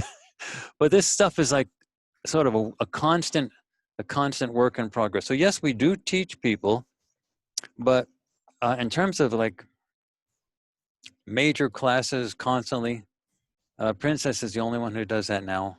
And when large numbers of people want to just learn it, they have our recordings of our lessons. That's a lot of stuff. I mean, there's like 30 hours of content for the video and audio lessons up on YouTube, and we have all of our printed materials that people can read through. So if the effort is there, they can do that. And for those people who do want in-person classes, then we've been very supportive in trying to get Princess sort of set up to do that. She enjoys working with people. She's very friendly, and she really enjoys working with people. She gets up close to the camera. She reaches out to people. I mean, she's very magnetic in her personality. So what you see on screen, the magnetic qualities of the screen, that's her. So she's really good for that type of thing. Daz, Courtney, I've got to make a move. Yeah. Nice talking to you again, Courtney. I'll speak to you soon. I'll catch you, everybody, later on. Ciao, ciao. Hey, Tarek. I have another question. And this is quite a long one though, so bear in mind with me. So this is from Colette, and she wrote on the chat window: "Given leaders are mind controlled, and all thoughts are recorded, history is recorded, and the future is contained within parallel potential realities. Certain souls are sent back to Earth and rebirthed here or trapped. Do you believe RV from an Earth space is limited or controlled as well?" That's a great question. So, because people always ask that, they said, it even relates to the methods that we use to get around the blocking. When I finally told people what we were doing to get around the blocking, the viewers actually never find out about the anti-blocking stuff. The viewers just know there's a target. I never told Daz when he was working on the 9/11 or the or the other stuff that that extra phrase was put in the top of the target. So they don't know anything about that. All they get is the actual target. So people then say, well, how do you know then the whole thing wasn't just fed in by some extraterrestrial that wanted to sort of feed a story in? And so, you know, the real question is, how do you know the remote viewing isn't all being manipulated? Well, this is the bottom line. What we have found out with our remote viewing, with all the projects we've done, Area 51, 9/11, everything that we've done, the JFK, it matches with the historical record that you can see. It matches with what people have said. Like the 9/11 stuff, the remote viewing stuff matches with the videos of the stuff. I mean, if you look at Building 7 come down, that doesn't make any sense. And when you look at what happened in the Pentagon, there are no wings on whatever hit the Pentagon. So, you know, it matches with physical stuff. And so you have to say, somebody's cheating. Is it the mainstream, the news media, the government, or is it somebody manipulating us on the remote viewing side? Then I say, well, what more closely corresponds to the physical data that we actually see? And without any ambiguity in my mind, is the remote viewing data much more clearly corresponds with the physical data than the mainstream stuff, than the governmental story. So it seems to be that we are protected in some way. Somebody's protecting us. Let me absolutely guarantee you for a second, I've dealt with the intelligence people a lot, indirectly, sometimes directly, but mostly indirectly. But in the beginning, back in the 1990s, they upset me. Now I'm extremely grateful for them. They actually, I don't want to go into details here, but they saved me. They saved my son in an absolutely crucial way. That I don't know what would have happened to him had they not intervened and rescued him. So you know, they have been very, very helpful. And this is when he was traveling. So you know, if they wanted to squash us, let there be no ambiguity about it. We could be squashed like that. You could get anything. They could crush Farsight and me in the blink of an eye, all with a click of a mouse. So I'm not saying that the government is in support of us, or I'm not saying that the military is in support of us, but there's got to be some elements within the government or within the military that's defending us, that's helping us, because we couldn't do what we're doing if that didn't happen. They go after UFO remote viewing groups in a heartbeat to sort of squish them. And they've had a long history of not wanting to sort of this stuff just sort of to come out. So they're not doing that to us. So I don't exactly know the full reasons for that. I don't know if there are contacts that they have with extraterrestrials that maybe they see that extraterrestrials are supporting us, so they're sort of letting it happen as well. But sometimes they've helped in ways that were really astounding and very unambiguously. And so I'm not talking about them right now. I'm not telling you what happened, but I owe them, and a lot. And you know, so somebody's helping. So I have a feeling that what we are getting with the remote viewing, they want that segment within the military or within the government, that segment wants it to come out. They want the end of this secrecy to happen. And so I've gotten to the point, and the viewers have gotten to the point where we don't believe anything that we see in the news unless we've backed it up with our remote viewing. Unless we can see it with our own sessions, we just don't trust anything. We don't trust anything that the major media says. We don't trust anything that the government comes out with. Anything that a politician says, nothing. And so, I mean, just nothing. It's just nothing. You don't get any truth about anything. So I just sort of say, well, okay, if we have to rely on what we're doing, project by project, piece by piece, we're starting to put things together. I believe our stuff, and I think the public will eventually see our stuff as being very credible. That's the best I can say. Thanks for that, Courtney. I think Bill's had his hand up for a while. Bill Osborne, you got a question you want to ask Bill? Yeah, I was wondering if you've ever experimented with like deep theta extended remote viewing, ERV. Yeah. Well, the first person that worked with us that was doing that sort of a lot was Dick Elgar. So he used to actually put the coverings over his eyes and put on earphones and listen to that hemi-sync type of music, the type of music you get out of the Monroe Institute. I don't think he got his stuff from the Monroe Institute, but it was like that kind of stuff. And he used to get great stuff. He used to do it in addition to everything else that he did. So he used to do his normal remote viewing, and then he used to do that.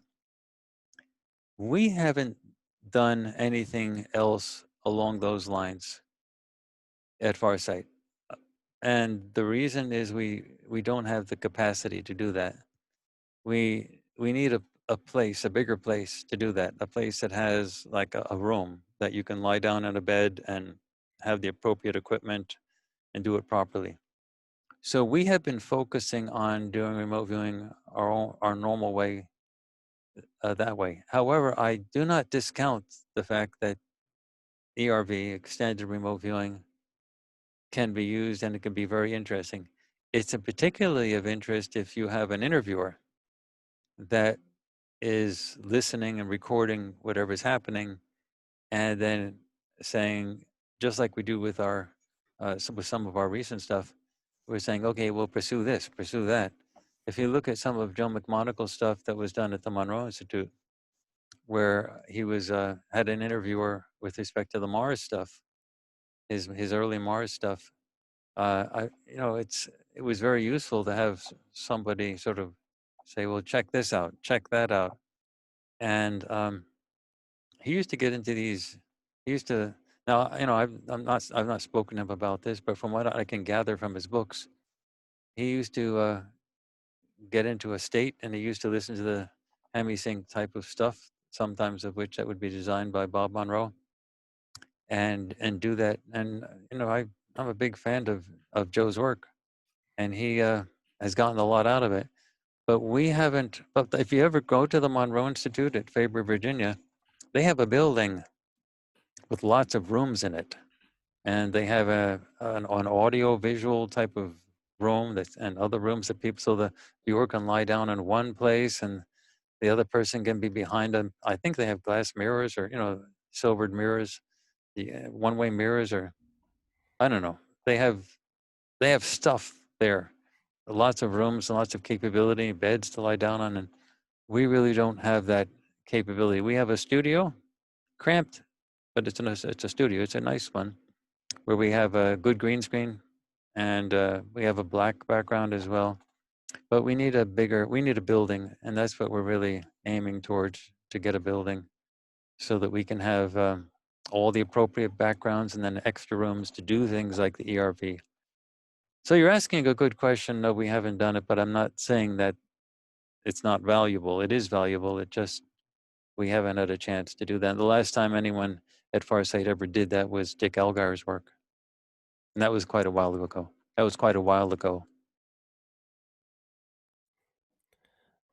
Bill, you have a question you want to ask? Yeah, I just want to say, I think Courtney's really made a wise decision to bring in the new remote viewers and everything. And, one thing, I'm an older guy and I've been following y'all's work when, started quite a while back when Courtney worked with Dick and Daz, and I really was very impressed with it. And then when y'all started the time cross work, because I was thinking, the Mysteries projects, the big comeback people I knew would say, well, they could be faking it. They knew what the target was and just made it up. But there was, my comeback to them was, well, there's no way they can fake this time cross work. But it just seems like the people I know, I've talked to my friends and family, and I can't seem to get them interested in it. It's almost like they're saying that it's almost like their attitude is that can't be real. There's just no way. It's too much of, I guess, of a threat to their belief systems, or I'm not sure. But I No, think Bill, you're absolutely correct. People have a hard time accepting it. However, that's why we're pushing all the visual stuff that we've been working on, because the mental challenge of getting people to accept it just because we see something in advance. When Daz used to do the time cross stuff, there are things that he saw in advance that were astounding. Like what was that flight that came out of, I think, Britain? It was going towards Egypt flight something or other. Daz's session was to die for. I mean, he got the plane spiraling out of control, coming down, hitting the ground, hitting the water. I mean, it was like amazing, a month in advance. And that was an Egypt flight. Oh, I can't remember the number. But that was, and like, under normal circumstances, you can say, well, wouldn't that be enough to convince people? It's not. So what you have to do is to make the visual product sufficiently gorgeous, sufficiently entertaining that people want to see it, whether it's true or not. And then they will see it, and then they will watch it, and then they will eventually say, and it's real. You have to make it visually appealing to them. That's why we spend so much time in computers and software and backgrounds and we rent a studio. I pay rent for a studio, literally, and all of the bells and whistles. If you walked in there, the cameras are absolutely first-rate cameras. Software is first-rate software. Everything, we don't cut corners on anything because of this question, Bill. It doesn't matter that you do a magic trick. What matters is that you do it in a way that really looks great, that people want to see, and then they will accept it. I think you're right about that, because I think in my case, it wasn't that way, but I thought some people, when they're watching, say, a remote viewer drawing something on pen and paper or on a whiteboard, they kind of lose, I don't know, they fall out of interest to it. Maybe they find it's too dry or it's not moving along or something. But I think everybody here has done a great job, and I wish you well. As far as the government, I've got to say this. When I watched those 9/11 videos, I kind of thought, man, I don't know, this could really might bring the heat down on Courtney and Cruz. I felt like there'd be people in the government that really didn't want what y'all did to come out. But I just actually, you can ask Daz about that. We all three of us had conversations. Are they going to let us publish this? And my response was, hey, look, guys, we don't have any secrets. Do you think we hide anything from them? If they were going to stop this, they would have stopped it a long time ago. So I said, let's just publish it and see what happens. They let us publish it. Nobody stopped it. One of the questions, I'll stop on it, that I know during the 9/11 videos that you had listed targets, and I think one of the targets was, what is the location of one of the flights on November the 12th? But that wasn't ever really addressed in the videos. And yeah, I'm not asking you to describe that, but I thought, well, that'd be kind of interesting. The issue was that particular airliner, if that airliner did not actually crash into the Pentagon, the question is what happened to it. Right. And the problem was, and Des, I think you can back me up on this, I had asked them to do so many targets by that time, they were fed up. They were done. They were ready no matter what. They wanted to call it quits. They were ready to walk off. And I couldn't get them to go to a completely another. So I gave them each one session to try to resolve that, and I didn't fully resolve it. So I just left that. So I said, it's okay. We have enough stuff. We don't answer every single question, but we have so much information on so many questions, that's got to be enough. And so I just ended it, but I know that was a question. So the real question is, what happened to it? If that plane didn't go there, where did it go? And to this day, we simply don't know. And we ran out of energy. Well, thanks a lot. And I don't know, man, y'all killed it. You did a great job. So thank you very much. I appreciate it. Well, it's actually Daz who did a great job. Daz and Dick. Yeah, no, it's always a team effort. Everyone's involved. I have a question here from Pat. He says, Courtney, a website claims you did a TWA 800 project back in the 1990s. Did you abandon it, or was it never a real project at all? Or was it just a target you set and didn't pursue? That was in the early days, and it was an interesting target. And we did get interesting information about it, but we have not revisited it. It doesn't mean anything about the target not being interesting or good. But it's like the Sasquatch question. Like if we did another thing on Flight 800 TWA, how many people would still be interested in that? Yeah. So, I mean, but there was a lot of, it's sort of 9/11-ish in the sense that there was a lot of funny things that happened on the ground. Like a lot of people who watched the actual thing happen got visited by government people afterwards, and you know they were told what they can say and can't say. I mean, my own brother lived in the lived on Long Island. I mean, it was a lot of sort of very strange things happen. Yeah. But like it just wasn't. There's a lot of strange things that happen with so many things. Almost nothing that you see in mainstream news is right. Almost nothing that you see come out of the government is correct. So like, where do you pick your battles? So it basically came down to, I wasn't interested in bringing any government down. I wasn't interested in challenging any government. I wasn't interested in the government at all. I was interested in remote viewing and to see how much we could find out about things that are of interest. And so I just dropped stuff like that. So it doesn't mean that the TWA thing isn't interesting or good, an interesting target. It's just why, you know, we have to pay for each one of these projects. I don't think a lot of people really want to know about that or even remember that. Actually, I have a in one of my classes not too long ago, I once asked how many of my students had actually seen a Lady Gaga video, and like only 1/3 of the students raised their hands. That's how fast the memory stuff goes. So I mean, you know, Lady Gaga wasn't all that long ago, and you know, and in terms of African Americans, I'm deeply involved with a lot of African American in the community, in the African American community. A lot of the young people do not know Sidney Poitier. They may not even know his name.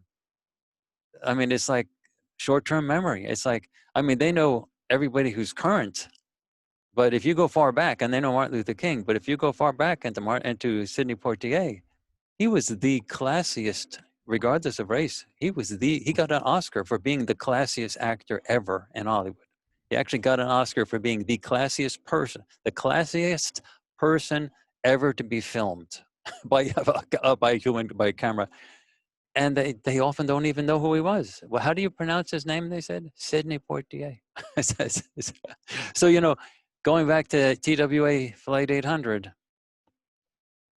I think this stems, Courtney, from because me and Pat have had a few discussions about this through email. I wrote an article a few months back where I gathered information on TWA 800, and it had information in there from you guys at Farsight at the time. Another group did it, including Paul Smith and a few other remote viewers, and then there was another separate group run by David Morehouse. So 3 different schools, 3 different groups of viewers, all worked the TWA 800 target. But every one of those groups, every individual group, came up with different conclusions of what happened to TWA 800. I think your data indicated terrorist type stuff. I think David Morehouse's indicated a missile, and I think, if I remember correctly, Paul Smith's group that he was in with Ed Dames indicated that it was a component part that failed. Well, you know, all of those could be correct. And going back to sort of what actually the whole thing. Imagine a situation that was before the Al Qaeda people started to crank up. Remember, they had a couple terrorist events that they tried in New York before that. It could very well have been that was Al Qaeda's first attempt at doing a terrorist event, and that they had captured the plane. And if that was the case, I'm not saying this, we haven't figured this out with the remote viewing. If they had figured this out, then there would have had to have been some way to get the plane down, to bring the plane down before it crashed into a building. So you could very easily have had a missile going up to knock the plane out, but you're not going to have the American government say, yeah, we blew up that plane because we had some terrorists that had taken it over. And then something obviously would have fell. Now, a lot of viewers doorknob, a lot of viewers get pieces of it. So pieces could have fallen out. But at what time did they fall out? Did they fall out before the event, after the event? So you could have actually had a terrorist beginning plus a missile going up to take it out. So the missile may have been an American missile. And, I mean, all types of things could have happened. And it's sort of hard for me to think about it as a terrorist missile. But because I don't see the Al Qaeda people, for example, as being that sophisticated back in those days. But they were starting to get sophisticated enough to take over an airplane. And if the military had a large formation of boats right below that airplane, if they got information that a terrorist group that had known desires to do terrorist events, and they had actually tried that a few times, had taken over that airplane and it was flying over New York, they might have. I'm not saying this is a project. I'm just saying that all of those things that you looked at may have actually been pieces of a larger project. But to figure that out, to sort it out, and I'm just bringing up these ideas as hypothetical maybes, to figure out what actually happened, you need a really big project, very similar to what happened with 9/11. You have to have multiple viewers, you have to go back, have a whole bunch of different targets, you have to hit it over and over and over again till you sort it out from top to bottom. And it's a lot of work. And but the idea of having like one session or one viewer or one group of viewers sort of focus on things, sometimes you have a herding effect also with remote viewers. So if somebody does a session and shows it to the tasker, and the tasker then sees that it's right, sees it and says, I like that, and then has other people do the same session, do other sessions, and what the tasker wants is a confirmation that his or her original thoughts about the thing actually turned out to be correct, and that becomes part of the target, their mental thoughts. So you really don't know how this has to be. It's a very complicated thing. So if you were ever to really sort out the TWA Flight 800, the only thing I know about that is that it would be a big project. It would be a big, big project. And I'm not sure it's worth it to do that. I mean, 9/11 was big, but is the downing of one airliner, yeah, there's questions to be raised about it, but is the downing of one airliner worth spending all that time when in fact most people, once you published it, most people wouldn't even remember it? It's a question. Yep. I have a question. I don't know if I don't want to step on anybody's toes if there are a lot of people ahead of me. No, Fabian, go right ahead. Well, I have a question about an old video you did, and this has been on my mind for the last few years because it took me a while to actually understand what you were saying.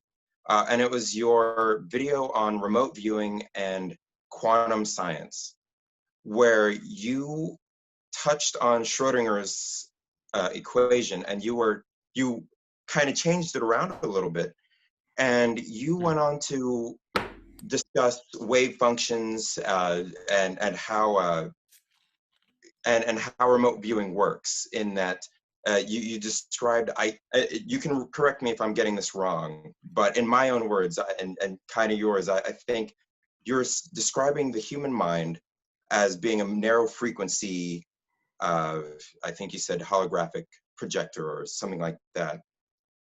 And then you said that the remote viewer's mind and the way that remote viewing works is that they're able to broaden that narrow band or that perception. Does that sound right?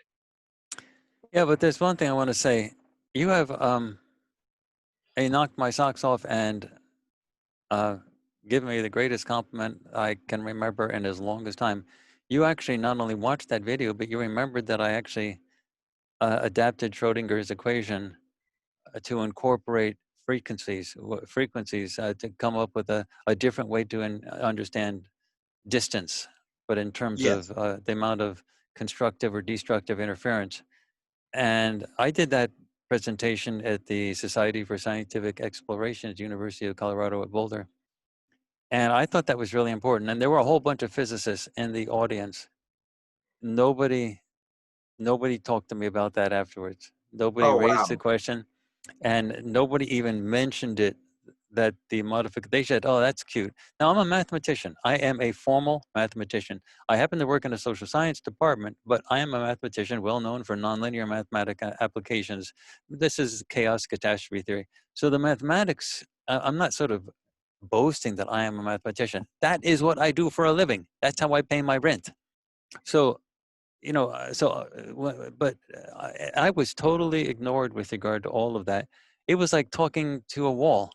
And here you are years later, remembering the details of that presentation and the very fact that I did do a mathematical modification of Schrodinger's equation. I still to this day want to get back to that to explain how this works. Okay. And I've never had anybody do that. But yes, that happened. Wow. That is now I'm asking this because that's the video you did that I was the most wowed by for years. It took the first time I watched it, I struggled to really get what you were saying. One second. I'm sorry, but I have to do this. Hey, Trudy.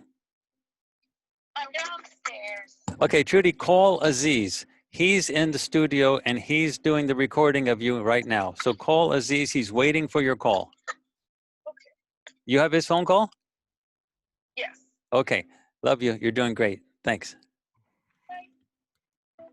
I'm sorry, Fabian, but that was Trudy Benjamin. And somehow she called me rather than call Aziz. And Aziz is waiting in the other studio.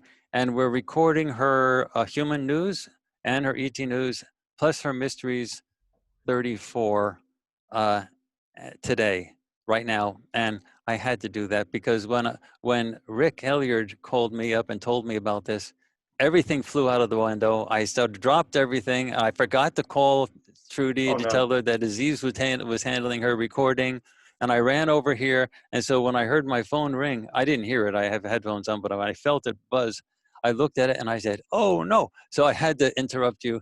But it was actually useful for then you can see that we have to multitask here. I mean, there's a lot of people doing a lot of things to get what we're doing done. Absolutely. I'm sorry, go back to what you were saying.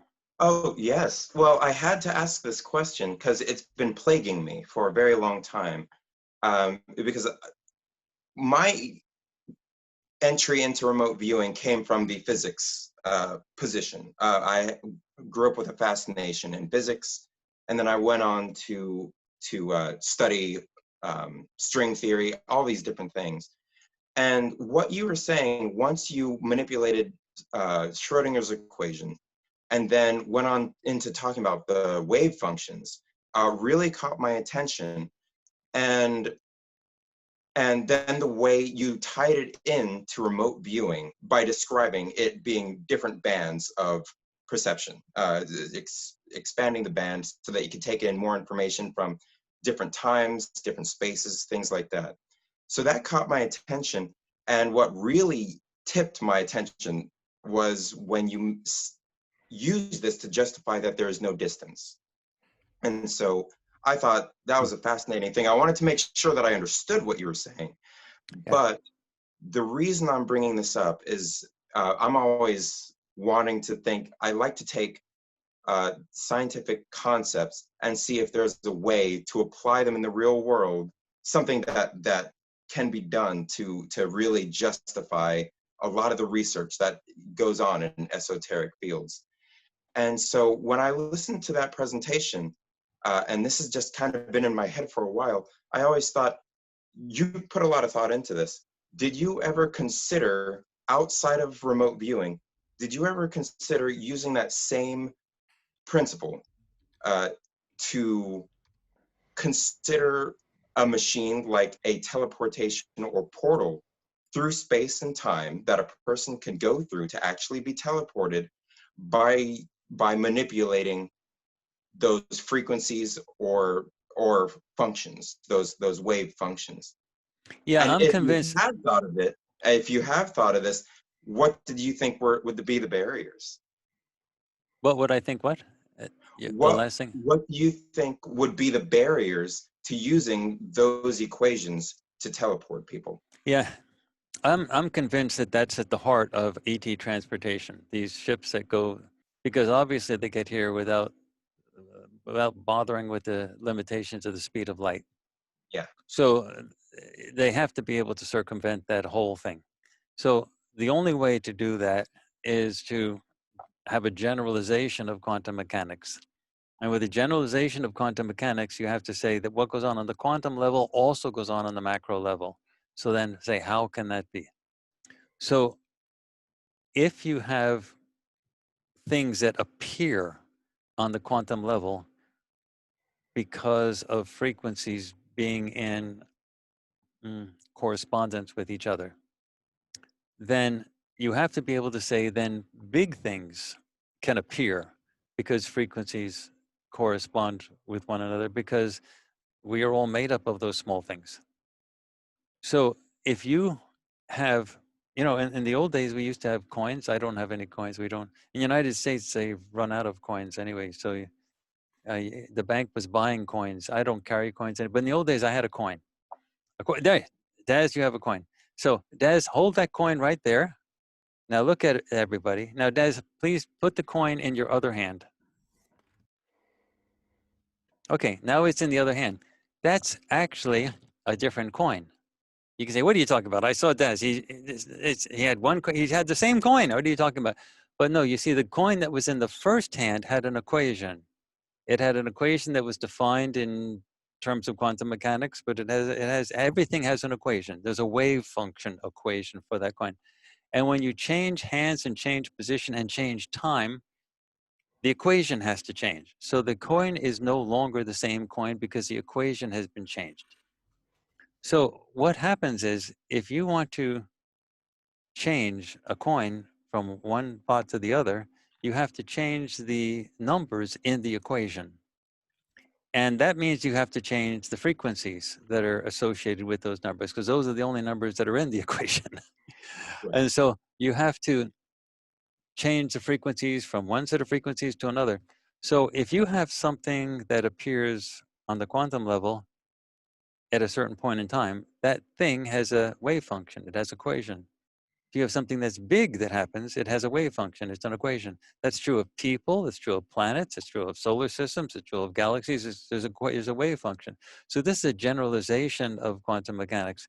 And so basically what it says is that if you have a spaceship and you want to take it from point A to point B, you can either slowly push it with energy to go from point A to point B with a rocket, for example, or you can surround it with a field that will change its frequency, its quantum signature, you might call it, but its overall frequency mix, so that the frequency mix matches the frequency mix that's in that other location. And then, boom, it goes from one spot to the next as soon as the frequencies shift. However, the real problem is tearing things apart. So it's really hard, especially with live things like us, to use it for instant teleportation to go from one spot to the next, because you're likely to tear whatever it is apart. You're changing the ultimate, the underlying quantum frequencies really rapidly. And like, can you survive that? So you're probably going to want to slide it.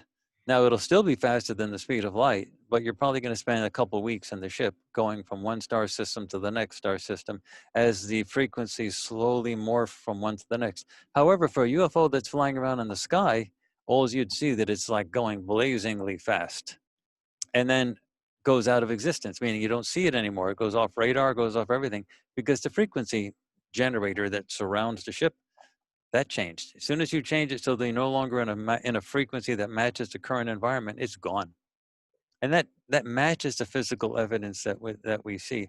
So yeah, the teleportation idea is possible, but that instant teleportation idea, I'd have to, I don't know. The ETs haven't been telling me anything about that. I don't know anything about that.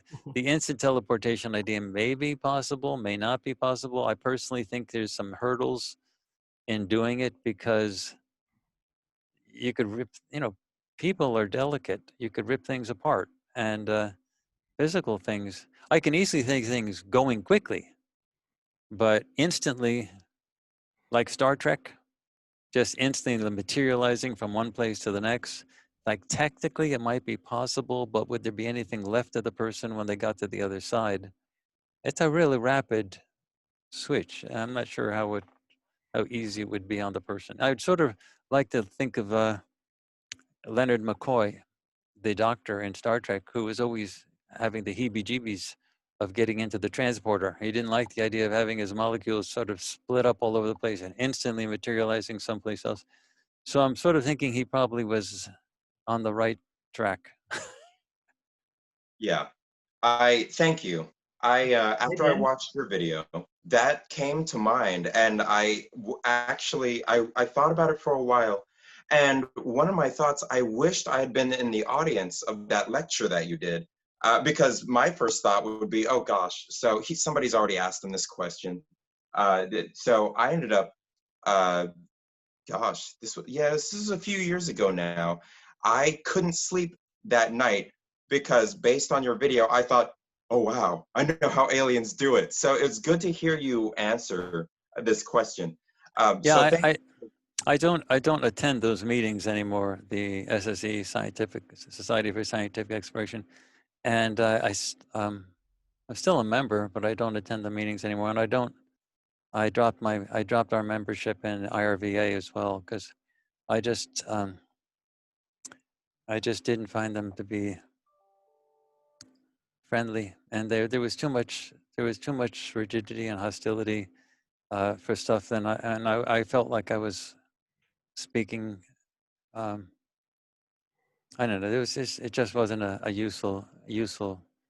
Either one of those places were not a useful venue. I want them to succeed, and I wish them the very best, but I didn't find it to be a good investment in my time or Farsight's time. So I stopped doing those presentations. Okay. I decided, in fact, it's better just to do our own stuff. I can't tell you how much time I spent trying to convince people to invest in video and do things. And finally, I just said, let me not tell people what to do. Let me just do it myself and let people be happy doing whatever they want to do. Okay. Well, thank you for leaving that video available and for posting it in the first place, because even if they couldn't appreciate what you had to say, I think it was very inspiring. And well, I'm grateful. I'm grateful you said that. I'm sure some people did, but it was anyway. Thanks, Fabian. Yeah. Oh, absolutely. And I probably have to log off here pretty soon. So it was a real pleasure getting to talk with you, and want to say bye to everybody else in the group as well. Thanks, Fabian. I think Marcus Perk, do you have something to add to this? Maybe. Yeah, maybe also for you. It might be interesting for you, Fabian. I did a talk about a former German physicist who actually also took up this matter of transporting something material into the informational plane, and actually it can be used for, let's say, instantaneous space travel, but actually it is valid for all transport of information. So it's the same principle for being remote viewing able to work. Yeah. And this theory had been worked out in the 1950s or so until the 1980s. And the advance of the theory was that you do not have the pure material, but also a realm of, let's say, possibilities where under certain criteria, a certain state of reality is chosen from. And this is done by the exchange of information. And therefore, it might be interesting for you to rewatch my presentation from this year's OVA conference. I would love to see that. I would love to see that. Actually, actually, funny thing about this is in 1997, I think there was a big conference from Rockefeller about the UFO topic. Also, Hall Puthoff was there, and a former friend of this German physicist, Burkhard Heim. He was called Mr. Illebrand from Ludwiga, and he was a long-time MUFON European director. And he also gave lectures to Bigelow, John Alexander, and Dean Radin. And Nick Cook said in his other presentation that after this year, some really interesting events started. So I think that might be a path to follow, you know, to dive in and to see how this theory might be interesting for you, also to understand how the principles of transfer of informations are working throughout the universe. Actually, Marcus is raising an interesting idea, because the information is considered among physicists. Most of us just think of it as stuff we know, but information is actually considered energy, and E equals mc squared, energy equals mass. So if you're transferring information using remote viewing across time and space, you're transferring energy and mass across time and space. So that really totally violates the basic ideas of classical and even relativistic physics. So there's a lot to wrap your head around with regard to that.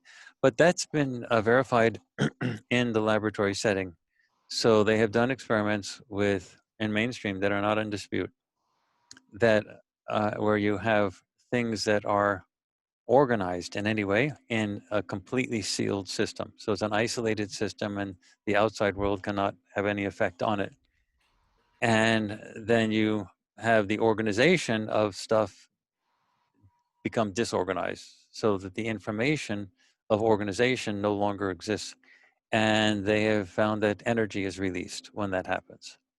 So when you have information or organization of anything go apart, you get the release of energy. So it's really quite a challenge for physicists, and that's not a result that's in dispute. So if you have remote viewing as existing as real, you're really talking about something that physicists, mainstream physicists, have a real tough time with, because you're really saying not only can remote viewing work and just be okay with that, you're really saying you're able to transfer, like teleportation, you're willing to transfer energy and mass across time and space. That's the ultimate thing that they'd have to accept. But let's say regarding teleportation, take the example of Zhang Boasheng, for example. He was, let's say, guinea pig for the Chinese government, Chinese Qigong grandmaster, and they did teleportation experiments with him in the lab. They caught it on tape, and it works. They got it on tape. Yeah, it's proven. So that's in the days. That's in the days when they had tapes. If you look at the old Star Trek, in the 90s, right? If you look at the old Star Trek shows where they had, you know, Spock and William Shatner and Captain Kirk and so on, and Leonard Nimoy, you have them all talking about tapes. Whatever they were dealing with computers, they had tapes, and it's sort of funny to watch them now do that. It's sort of funny. The shows are still great, but it's funny when they talk about tapes. Yeah. And flip phones. Slightly off these days. What's that, Fabian? I'm just making fun of Star Trek's flip phones. They had it right, but they're all just a few decades behind where we were. Yeah. Well, thank you guys so much. It's been a pleasure to meet you, Courtney, and talk with everybody. Thank you, Daz. And you guys have a good night. Take care. Thank you, Fabian. Bye, Fabian. Fabian. I think Bill and Burl had their hands up for a question. So whoever wants to go first, go for it. I think Burl wants to go first. Hey, Courtney. Farsight has been generating an enormous amount of content, a lot of data over the past however many years. And I'm wondering if you've ever thought about compiling that information into a kind of a database, sort of like a facts database. The database that we're trying to develop is a video database. And so if you have a print database, like a table, a print, a book, you're dealing with a problem that people don't read much anymore. Most people watch videos, and you're talking about you're talking about an educational system and at the university level where professors get promoted for writing books and articles that nobody reads. For example, they did a survey in by the Library Association in the United States, and that was about 10 years ago. And this was at a desire for the libraries, not just one university library, but all. The association wanted to find out where they should be spending their money to buy books and things like that. What kind of content were people really wanting to buy, or really wanting to see? Where should they be spending their money?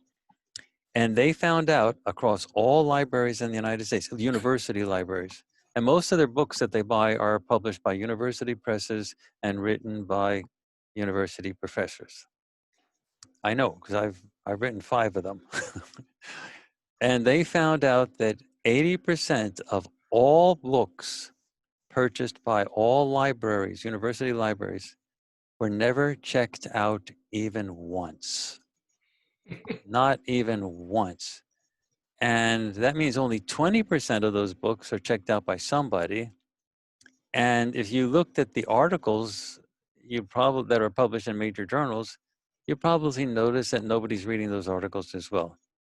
So the real question about coming up with a database is you have to say, in what format are you going to have this database? So It just so happens I've come up with a kind of a data structure that can facilitate capturing this type of data. I'm happy to share that with you. Sure. Right now, in terms of a database where you can think of everything on Farsight Prime as well as everything on our website, but if you look at the accumulated body of work, that is in fact the database. It's a huge body of data. But it's not easily searchable though, that's the problem. No, that's right. You then want to categorize it, you want it searchable and so on like that. But we're at a time where mainstream interest is not interested in doing that right now anyway. And my assumption always was when you finally get that critical mass and the mainstream has finally collapsed and accepted that remote viewing is real, then there'll be no shortage of funds or people out there to create appropriate databases. They have so many databases in the university level. So I just always assumed it was more important to focus on getting the raw data out in a presentable form first, and letting the organization or the categorization happen afterwards. It's a little bit like the formalization of this stuff is a little bit like what happened early on in the early years of remote viewing, when people wanted to certify remote viewer teachers. They wanted to certify remote viewers, they wanted to certify teachers, they wanted to sort of put a stamp of approval. And my always response was, what? Like, who's doing the certification? I mean, like, who's doing what? And like, why should anybody be certified for anything? Why not just everybody do projects, do things that are interesting, and let's see what happens after 20 years. Like, who's to certify somebody? Why is that happening? An organic process. Yeah, well, anyway, the whole thing of doing the database is sort of similar. Is it the appropriate time for us to spend effort in doing that, sort of assuming that people wanted that level of organization in the first place? So my thought was, there'll be a time for that. The database has to be done. The question is now the appropriate time? Isn't it putting the cart before the horse? Let's first get it to the point where people are interested in looking at the results in the first place, and then let people come in afterwards and do the database stuff. On the other hand, Burl, I don't want to minimize the importance or the usefulness of what you're thinking about and what you've done. It's valuable. It needs to be done. It's just not something that we wanted to spend a lot of time in doing right now because of the problems of non-mainstream acceptance of the basic stuff. We need to convince a planet that it's real. But when that happens, people will turn in your direction and say, who's the first person to put this in a database? And you'll be there.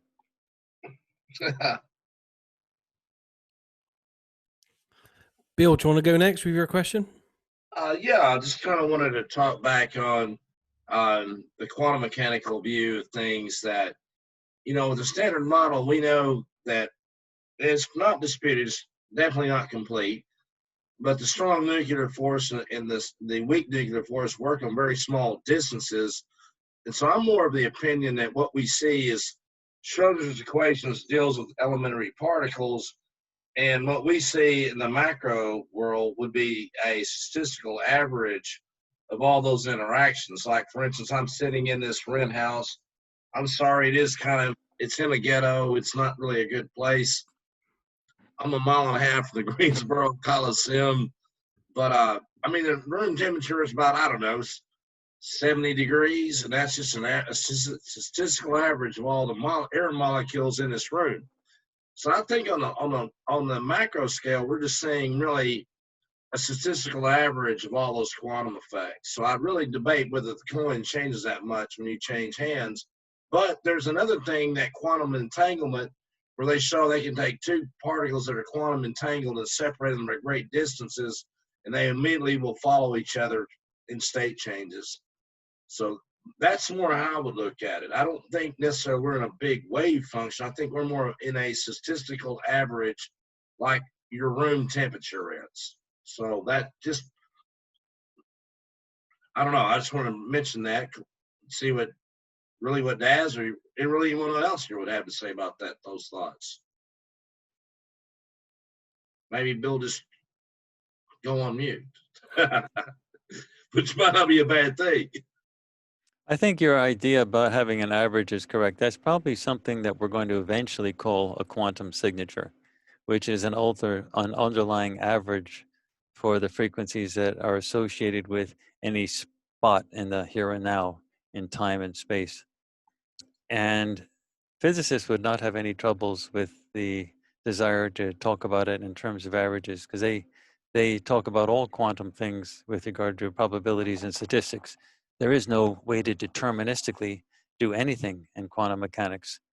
It can all be done only probabilistically, so statistics is fundamental to all of it.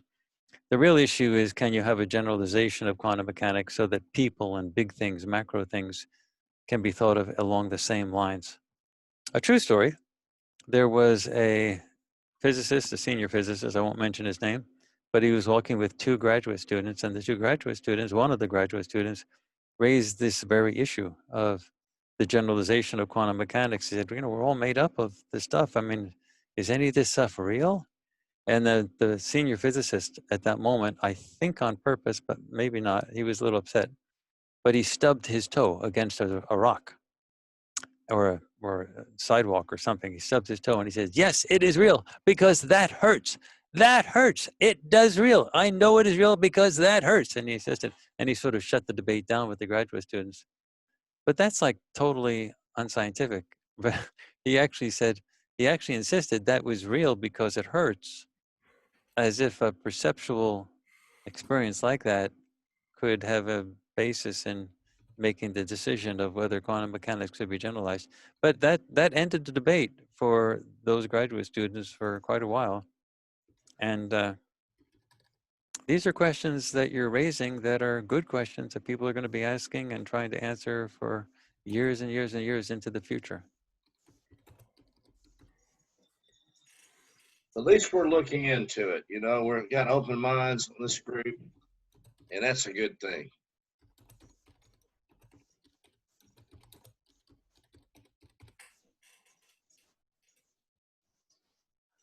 I've got a question. I got in a little bit late, so I apologize if you probably haven't covered this already. Courtney, I might be wrong here. Did you do a project a while back on the Grand Canyon where you had an external client who had like lots of wild ideas about cool stuff that was buried in gold and treasure and stuff? Was that your project? No. Oh no, I thought that was a Farsight one. I've been trying to find it for ages. Ah, damn. Yeah. Okay. Sounds like an interesting project, but it wasn't us. Well, it was and it wasn't, because my question still stands, because I I tried to find the video for this thing, and I've not been able to. I couldn't find it on your channel, and that explains why, if it wasn't you. But there was an external client to this project who had really strong preconceived ideas about, like, oh, there's alien technology and loads of gold and ancient civilizations. There's just everything in the Grand Canyon, you know. And it seemed like what the viewers gave back on this was kind of what this person wanted to hear, you know, and it was just as, it was like wish fulfillment. And psychic overlay or telepathic overlay is like an issue that is quite difficult to get around. I wonder, with your projects, do you take any steps to try to get around the fact that viewers can view, like, the imagination in the collective unconscious, or, you know, they can come up with stuff which isn't ground truth but is a legit session? How do you approach that and deal with it in your projects? Well, actually, that's a question that we talked about early on. Oh, I'm sorry, I got it. That's okay. It was asked by Fabian regarding how can you tell if the content that's coming across in the session is fake. And so what I might do, because we spent a long time on that, I might just, Daz is recording the session. Oh no, so I can go back and watch it. it. I'm sorry, I got in a bit late, but I wanted to. No, it's okay. Hey guys, I don't want to dive in too much, but David, I think what you're looking at is Dick Algar worked with a guy named Bix Weir, and I believe that's what you're looking for, that about the Grand Canyon. I saw something on that, so check that out. Bix Weir, Dick Bix, like BIX, Bravo Video X-ray, Weir, and Dick Algar worked with him. I think it was a crypto viewing project. Oh, was it? So I'll go back on mute, gentlemen. I'm sorry about, I don't mean to be too loud. Than's Bill. I have a question here from. I'm sorry, if I can follow on real quick, Daz. I'm sorry, Daz. This is Grin Spigot, Courtney. How are you? Hey, Grin. I think David's question. Hey, I think David's question was a little bit different because you've written a little bit about an issue with an analyst, that the analyst, if the viewers don't close the session properly, that the analyst's expectations might affect the session data and influence it. And that seemed to play into the realm of telepathic overlay, to me at least, that Ingo Swann described. I think Russell feels a little bit differently. We were talking about it a bit recently. And so the issue of whether data is true or patently false versus whether the data might be sourced from the expectations and desires of the people involved or around the viewing, whether it's the client, whether it's the tasker, whether it's viewers in the group themselves. I mean, you've mentioned that some of the viewers might kind of follow on the other viewers' data, but what controls do you have? Yeah, that's actually a really super important question. Grin, I know you run the, or you're a major person in the Reddit forum, the Reddit community for remote viewing. Is that a question that often appears in the Reddit community? I think among us who are trying to do little bootstrap projects of our own, the people who are working and tasking themselves to target databases and so on, it's much less of a question. But when we start to put our toes in the water and task to each other, yes, absolutely it does. And so it's something I've written about and tried to explore. It's something Russell and I have batted around a bit, and we're not exactly seeing things the same way. But somebody on Facebook had recently brought up your paper where it was speaking about the analyst and closing the session. And I was wondering if you see that as part of the issue of telepathic overlay. Actually, it's huge. I wrote a whole book about that topic. My science book, Remote Viewing, the Science and Theory of Non-Physical Perception. That was the reason for the book, to figure that out. And it was originally triggered by what some people call the displaced target phenomenon that was used with associative remote viewing. So that when people do associative remote viewing, they often get sessions that are really great, but they're of the wrong target.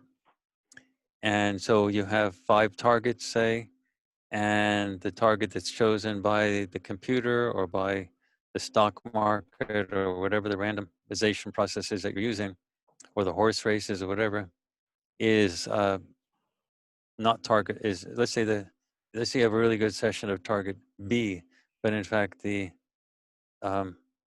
actual target that was supposed to be done is target A.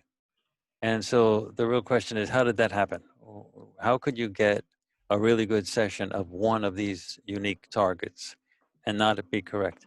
Well, the original, and I wrote a book about it, and I also wrote an article that appeared in the Journal of Scientific Exploration on this thing of, and the only way to get around the problem. And the basic result is that it was a long process for figuring it out. But the basic result is that the target doesn't have anything to do with the computer that chooses A, B, C, D, whatever. And it doesn't have anything to do with the horse that actually wins the race. It doesn't have anything to do with the randomization process. That has nothing to do with anything. The target is defined by is created by the thoughts of the person that's looking at the remote viewing data and comparing it with the actual data for the target. So there's a telepathic connection for remote viewing to work, and it doesn't have to happen at the same time. So a session can be done today, and the session can be compared to the target a year from now, a week from now, tomorrow, whatever. And that the thoughts the analyst is having creates the target. So the displaced target phenomenon happens because the remote viewer is doing the session with the intent of satisfying the informational needs of the analyst. So that's why the session is being done. Well, the analyst in the future is taking that exact session and looking at the targets, and looking at target A, B, C, D. And so all those targets are in the analyst's mind. And so the remote viewer is trying to satisfy the informational needs of the analyst, and the analyst has all those things on her or his mind. So all the targets are fair game. That's what creates the target. Now, on average, you can get a little bit of a bias in the direction of what the so-called correct target is chosen by the computer, because a little bit more mental emphasis is placed on the so-called correct target over time. But it's minor, because at the time that you're actually studying the target intensely, you're comparing every little line on the session with the lines on the actual targets. You're looking at the different things and you're making a comparison. Those are really intense thoughts. And the voter and the remote viewer is locking on to one of those intense thoughts. And that's what makes the target. We did a ton of experiments. I can't tell you how many, literally, that went into the hundreds, many hundreds. I don't know if it had to be less than 1,000, I guess, but it was really up there. We invested like years and years and years, like almost 10 years on this subject, until we finally figured it out. Anecdotally, this is a true story that it was sort of a major thought change in myself that led me along these lines. Back in the early days, in the late 1990s, we had a group of remote viewers who were working with us, and one was a woman that had good work, but I didn't consider her to be up to the same level as one of the guys who I'd been working with also. So I looked at, and I had done a session for the target as well. And it was a target with a binary choice, and none of us knew the correct binary choice. That was determined by a random event. And I did my session, and my session was clearly one of the two binary choices. And then I said, okay, so I'll look at this guy's session. He's pretty good. He's not as good as me, but he's pretty good. So I'll look at his session. His session is probably be pretty close to mine. And I started to turn all the pages, and it was great. It was like a carbon copy of mine. It was really great. I said, okay, now let me look at the other viewers. She's pretty good too. So I bet she got some good target data. And I looked at the first few pages. Maybe I got 5 pages into it, and it was a carbon copy of my session. I mean, it was like really great. It was really, really, really good. And then I said, this can't continue. She's not that good. She's not as good as me or the other guy. I turned the page, and her session went blink over to the other target. Completely, it was a good session of the other target. And I said, what? How could that be? And like one target was the Titanic on the bottom of the ocean, and the other target was something like the Eiffel Tower or something like that. Two very different things. And she immediately flipped over to the other target and had a really good session. I said, what? And I said, what? The only thing that was really changing was my thoughts. Then I said, I probably had some sexist thoughts involved. I probably was thinking the guy would be better than the woman. And I had some personal thoughts that this person would be better than the other. And I said, damn, those became part of the target. My thoughts actually became part of the target. And when the bottom line thing was, I wanted to praise myself the most. So I wanted the correct things to be like my session. Well, when it turned out, when we had the random choice done, the correct choice was the Eiffel Tower. It was not it was not the boat on the Titanic on the bottom of the ocean. So the female remote viewer actually got it correct, and I got it wrong, and the other guy got it wrong. And I said, what? I said, how could that be? These things changed as we were changing our thoughts. So we did a whole bunch of experiments along these lines. We had a situation where, for example, we had someone monitoring somebody else on a session. They were both good viewers, and the monitor was getting a little bit bored, and he stood up from his chair. The viewer over speakerphones was doing a great job, but but it was over speakerphones. So the monitor got up and walked around his basement and started looking at the bookshelves, which are sort of dusty in the basement. And then he heard over the speaker, this is strange. Suddenly there's been a shift in the target. Things are different now. I'm not exactly sure, but I'm seeing dusty books on bookshelves. And the guy said, what? And he ran back to his seat, sat back down on the seat, and looked at the picture of the target. And then the viewer said, oh, never mind. I'm back to the original stuff. Whatever was there was come back. The bookshelves aren't here anymore. So what we did, so those types of anecdotal types of things sort of gave us a hint of what was going on. And then we did literally hundreds of experiments to confirm it, that it was the thoughts of the analyst that was creating the target. So there is no such thing as avoiding telepathic overlay. It has to happen for remote viewing to work. The question is, can you control it so that you get what you want to get? But there's no such thing as avoiding telepathic overlay. The target is created by the thoughts of somebody. And if you're doing your own session and you're closing, and that's why the word closing is done. So, Gran, when you asked about the closing, that's what we call it. So it's closing. So whenever Dick and Daz did a session for me, or whenever anybody else at Farsight does sessions, now what we do is we close the session. Before anyone looks at the data, before anyone looks at the session, sent in over email, I clear my desk, I calm my mind for a few minutes. If there's any other sessions open, I close them down. I make sure that there's nothing else on the desktop, on the computer desktop for any other target. And then I read the actual target queue and I look at the target picture. And I give myself a couple minutes to let that sink in. And then I say, this is the target. I make sure nothing else is there. And then I open the session. That's what we do. We close the session that way. There is no such thing as independence in the classical sense of independence by separating things in time and space. There's no such thing as that. So the thoughts that you have when you're analyzing the session actually matter. Anyway, that's what we discovered, and that's what we do with all of our stuff. And to this day, I say that part of the reason we have such good results at Farsight is because we spend a lot of time training our reviewers. But the other part of the reason is we take this issue really seriously. I have to say, without any exception, every single session that Daz sent me ever was closed that way. Before I looked at any one of his sessions, I cleared my desk. I made sure there was nothing else there, nothing on the computer desktop. I calmed myself down for a few minutes, and I read the target beforehand, and then I opened his session.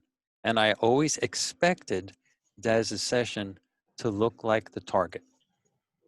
I never went in with a scattered mind or anything like that.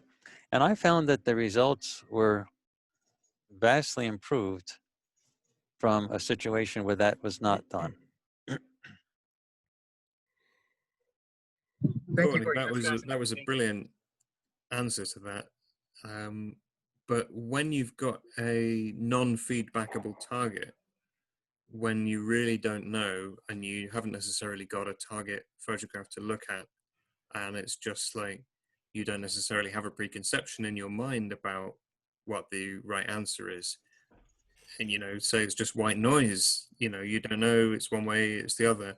How do you ensure that it's not the white noise in your head that isn't influencing the target? That's a good question. So with all of the targets except for what we call ET News, which comes out in Farsight Prime at the end of the week, we do that just for fun, because we have no way to verify that stuff. We have some verifiable components of it, such as for a particular week, the ET News has to be relatable to surface of Mars or surrounding Mars, or surface of the Moon or surrounding Moon. But generally speaking, we don't have a way to do that. So we do that for fun. And we say, well, these same viewers, which do our human news and do our mysteries projects and do everything, they get good results with that. So just doing the ET News, we see what happens. And we think it's an interesting experiment. But with all of our other targets, we have something verifiable that's major in every single target. And that includes our financial forecasts. So the verifiable components have to be there in their data. And so the real question is, if the verifiable components are correct, then we make the assumption that the other stuff is probably interesting and probably worth talking about and presenting, and very well may be correct. If the verifiable components are not there, we throw out the entire session. So, you're correct. How do you do it with situations where you don't have something verifiable? If the total thing is unverifiable, such as with the ET News, then there's nothing much you can do. But again, we do the ET News just for fun. And we are enjoying it, and I think there's a lot to be gotten from it. I think it's a lot of fun to watch, but it doesn't have the verifiable components other than sort of a vague idea that it's supposed to be related to the Moon or the Mars or something. But with regard to the verifiable components, the best example I can give is our financial forecasts. So our financial forecasts all have a base target. Now the base target is something, actually, Daz, can you let me share my screen? You should be able to, I believe.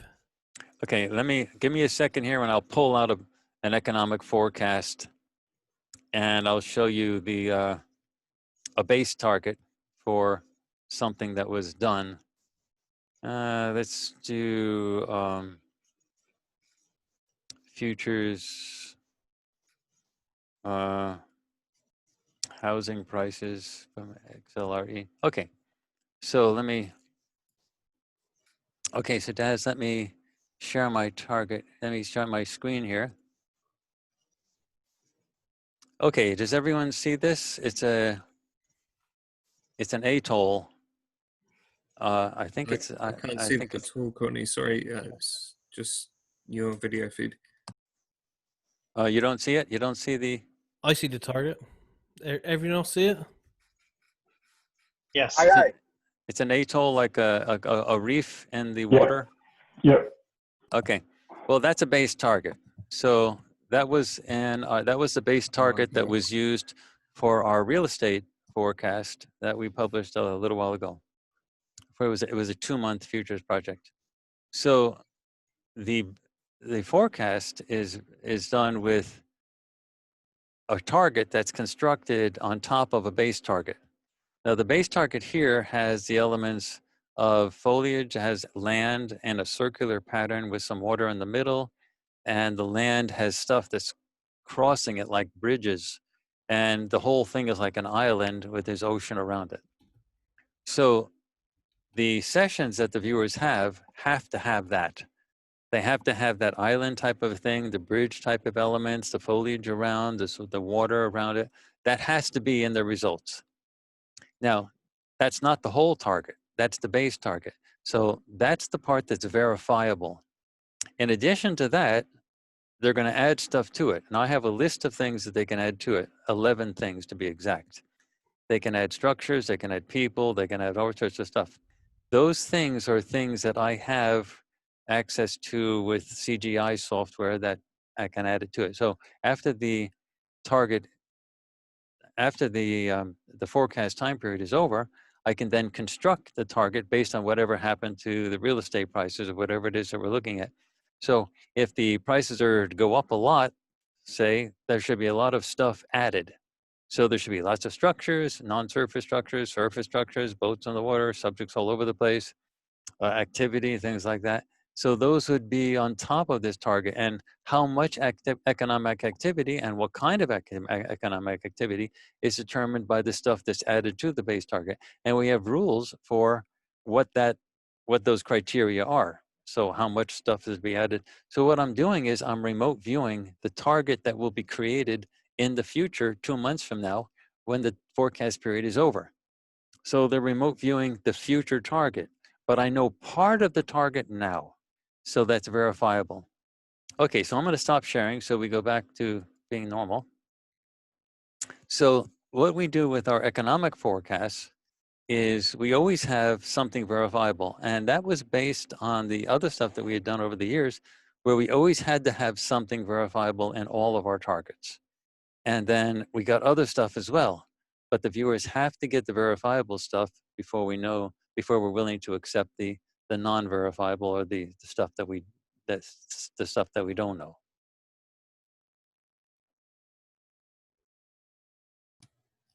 Thank you. That's a really interesting answer. That's really cool.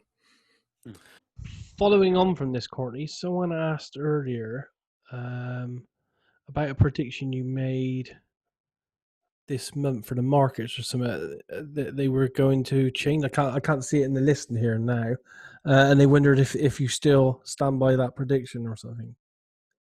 Let me see. I'm not sure what we're talking about, so I'm just scrolling up to see if I can find it. I lost it. Yeah, it says here. This is from IG. Courtney, your team projected a market correction sometime this month. Do you think this is still likely to happen? Oh, that probably is with respect to the SP 500. Well, a couple things. The forecast period isn't over. It doesn't end till August 26th, and I always avoid talking about anything until everything actually is over. Secondly, the part of the forecast was already correct in the sense that we said the forecast period is going to start off with a rise in prices. And that was going to happen starting July 1st. And in fact, that's exactly what happened. And we had really nothing intervening between then and the end. So, we were not seeing any type of major drop between July 1st when the prices are going to start rising and then later. And around the 7th week, which would have been last week, we were picking up a drop. So that apparently didn't happen, but we don't know if it's going to happen in the next few days. It doesn't go till the 26th, and we don't really know. The only thing that's really important to know is that your thoughts create the target. My thoughts create the target because I'm the one closing the sessions. So I don't want to make any assumptions. There's a problem with the economic forecast when it's being used by day traders. For a while, we were doing forecasts, economic forecasts, cryptocurrency forecasts at Farsight, and then we stopped doing them publicly for a year and a half. Now, we didn't actually stop doing them. We had some private investors who were giving us money to do them to see how far we could push the envelope. And we did so many forecasts. And what we were doing is we were developing our skill set, and they were funding us. So we kept on doing them. And it was a really great way to fund us while we were developing how to do these economic forecasts. And then we decided to go back and do public ones with the stuff. But one of the things that the private investors were really frustrated about was that their needs as day traders were very different than what we do as remote viewers. They wanted to know, if we buy at 9 o'clock in the morning, are we going to make a profit if we sell at 4? And we need to know exactly, is it going to happen by 4 o'clock or this week or this day? And so very often we would get the trends right. We often got, with complexity analysis, the magnitude numbers correct. But the magnitude numbers also had to be adjusted with a scaling factor that we had to get empirically over time. We had to figure out what the scaling factor was. So if the prices were going to go up a certain amount or go down a certain amount, we had to say, how does that scale out to how changes are going to be done with the base target?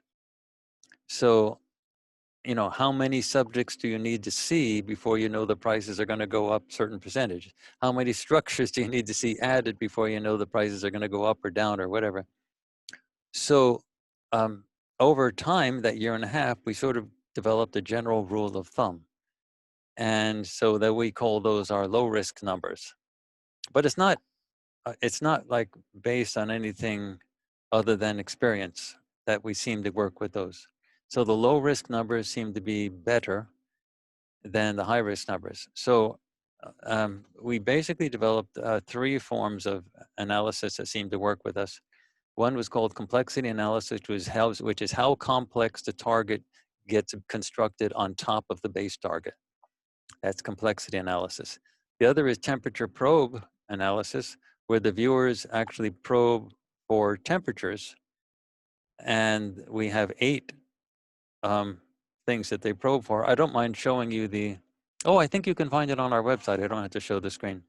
You can find it if you look at the SRV, advanced SRV template. At the end of them, you'll see the temperature probes. And they have 8 dots they probe along. And each dot represents 8 time periods. So if it's an 8-week forecast, then there's 8 dots. And they try to determine, does that dot feel warm or cool? And so we do that. And when they all line up so that every viewer doing the whole project is all saying the same thing, then we come up with the forecast. And when there's mixes, then we don't forecast that particular week. So with the question that you just asked, there was a forecast for last week where everyone seemed to be saying there'd be a downward movement. But you know, how exact actually is that? This gets into the question of the day traders. Is the price going to go up by 4 o'clock or down by 4 o'clock? I want to sell it exactly that moment. So we're waiting to see what happens at the end of this week. Sometimes we get it exactly right. I've been amazed at some of the times that we've got things so spot on to the day. But sometimes it slides a little bit and it's not exactly right, because these are just dots on a page that they're sort of probing. We found the complexity analysis to be more accurate than the temperature probe analysis. Actually, it would be worth it since I'm talking about it right now. And by the way, there's a couple of people I haven't, friends of mine here who I haven't sort of recognized. I haven't said anything. So Pitt out there in Singapore, hi, how are you? It's great to see you here. And Naeem, I'm glad to see you finally joined. That was great to see you. So we have representation from Canada. Okay, so let me get the temperature probe analysis page up, and give me a second to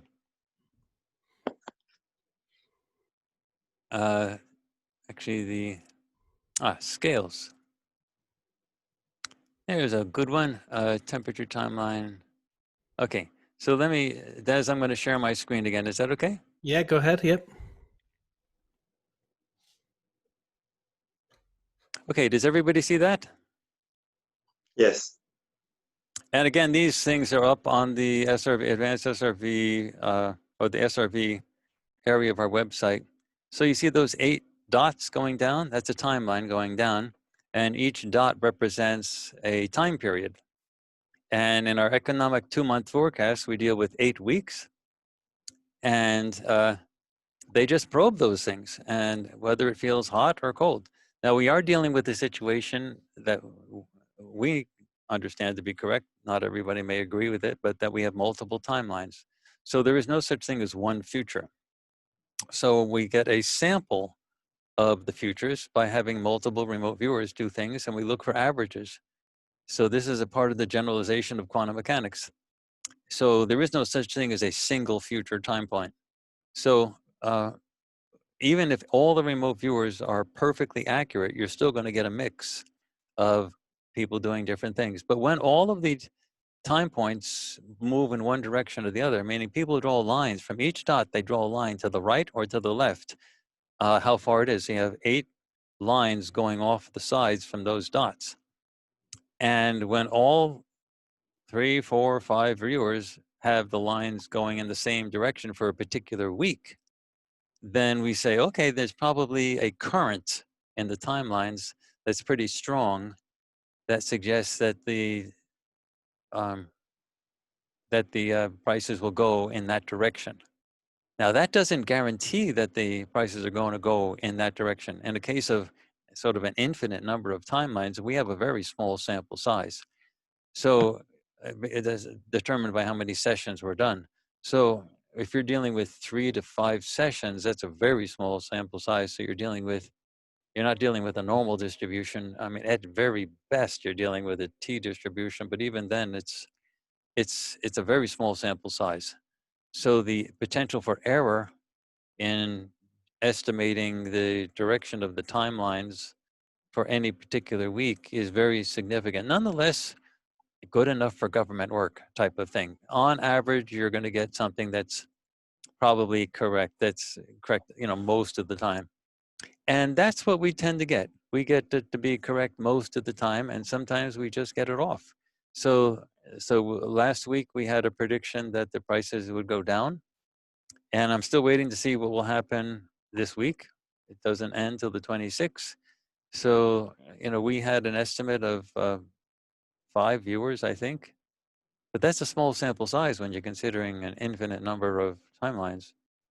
And so, but nonetheless, we got the rest of the forecast correct, which was the prices started to go up on the first week, and we had nothing happening in between then and now. So we assumed that the prices that would be the continuation. However, the complexity analysis indicated that the price difference between the highest price and the lowest price would be in the magnitude of like 20%. And that's, I think so far we've seen magnitude changes of around 10%, which is still big, mostly in the upward direction. But again, the complexity analysis was between the absolute lowest and the absolute highest. So if there's a big correction afterwards, it goes below the start price for July 1st, then that would be the peak minus the bottom. But we had a 10% realization so far, and I haven't checked it today or yesterday, so I don't really know. I know the prices seem to have been going down the last couple of days, but we just wait and see. Basically, I put the whole thing out of my head because our thoughts create the target. So if I start looking at the timeline and looking at the SP 500 or whatever every day during the entire time point, during the entire forecast period, then my thoughts are fixating on that, and that becomes target. And the viewers will pick it up any time during the month that I'm staring at their data. And if I start getting worried, oh my gosh, are we going to get wrong? Is it going to be wrong? Then I'm fixing at the picture of the graph of the SP 500 or real estate prices or whatever. I'm fixing on that graph in my mind, and they're picking it up, and that becomes the target. So it's best for me just to wait till the forecast period is over, let anybody say whatever they want, let it get it out of my mind. And then when it's all said and done, I take a look. Okay, what happened, guys? That's the best way to do it. Keep my mind out of it till the time period. Okay, well, we're going to start to think about closing that up now. So any last questions anyone want to get in? Because we've been on 3.25 hours and it's getting late here. And Mike hasn't asked a question, and he is let him end it up. How's that? Yeah, go for it. Hey, Courtney, just a question about the board of Farsight. Some say they're CIA members on it. Some say they're active or they're not active. Do you have to get approval before you create an RV project? If so, do they influence the results? No. Are you limited in the scope from which you can do? And No, if that's you a good. accidentally bump into something, do you have to hold back before you publish? That only happened once. But the board members, those are all available on the website. And we have a for-profit and a nonprofit. The nonprofit is the Farsight Institute, and the corporation behind that is called Farsight Research, Inc. And it's called the corporate structure on our website in the navigation bar. And the for-profit is Farsight Inc. So anything we sell comes out of Farsight Inc. We don't have any money conflicts between the two. And the only thing when people contribute to the Farsight Institute, which is relatively small, then that is used for things like printer supplies, paper, when we train people and things like that. But the Farsight Inc. is for profit, and I own that 100%. So what I do, I've never taken money personally out of, I don't take money personally out of that. I just take all the money, because I have my university job. So I take all the money from that and I just pump it right into doing Farsight projects. So in a very real sense, Farsight Inc., the for-profit, subsidizes all of the research that the Farsight Research Institute technically does. And anything you see put up for free, that's like the human news, that's all being done by Farsight Institute, but it's being paid for by Farsight Inc. So we just make sure there's no conflict with regard to the way the money is being used. With regard to that, anything that's sold, if you ever see whether it's a t-shirt or a mug or anything, or a video or anything, that's all Farsight Inc. And we pay taxes on whatever comes in through that channel. And then whatever's left, we can do whatever we want, and we spend it on projects that Farsight Institute does, including the website, keeping the website up. It's Farsight Inc. that pays for Farsight Research Inc.'s, the nonprofit's website. So the board members are also up there in terms of the corporate structure, and the board members for Farsight Research Inc., which is the Farsight Institute, are Dominic Sorrell and Lynn Buchanan and myself. So those are all public people. Lynn Buchanan and Dominique are both in the CRV, and we have a meeting once a year to go over everything that's happened. And I'm very free to sort of share with them everything that Farsight Inc. is doing, because of the stuff that Farsight Inc. does spills over into Farsight Research Inc., even though Farsight Research Inc. isn't paying for any of that.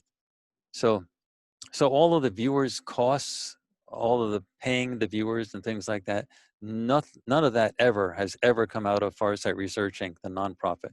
So when Daz got paid for doing 9/11 or the JFK stuff, never did a penny of that come out of Farsight Research Inc. or the nonprofit. It always came out of the sale of videos, which was Farsight Inc.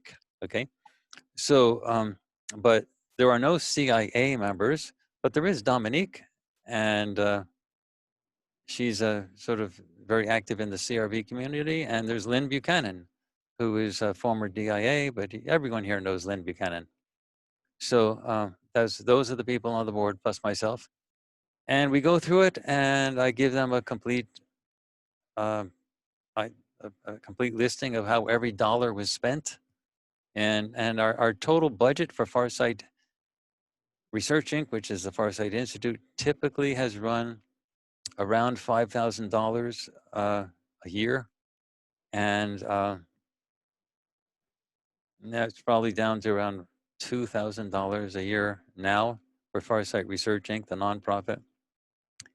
Our budget for Farsight Inc., which is a for-profit, is much, much, much higher.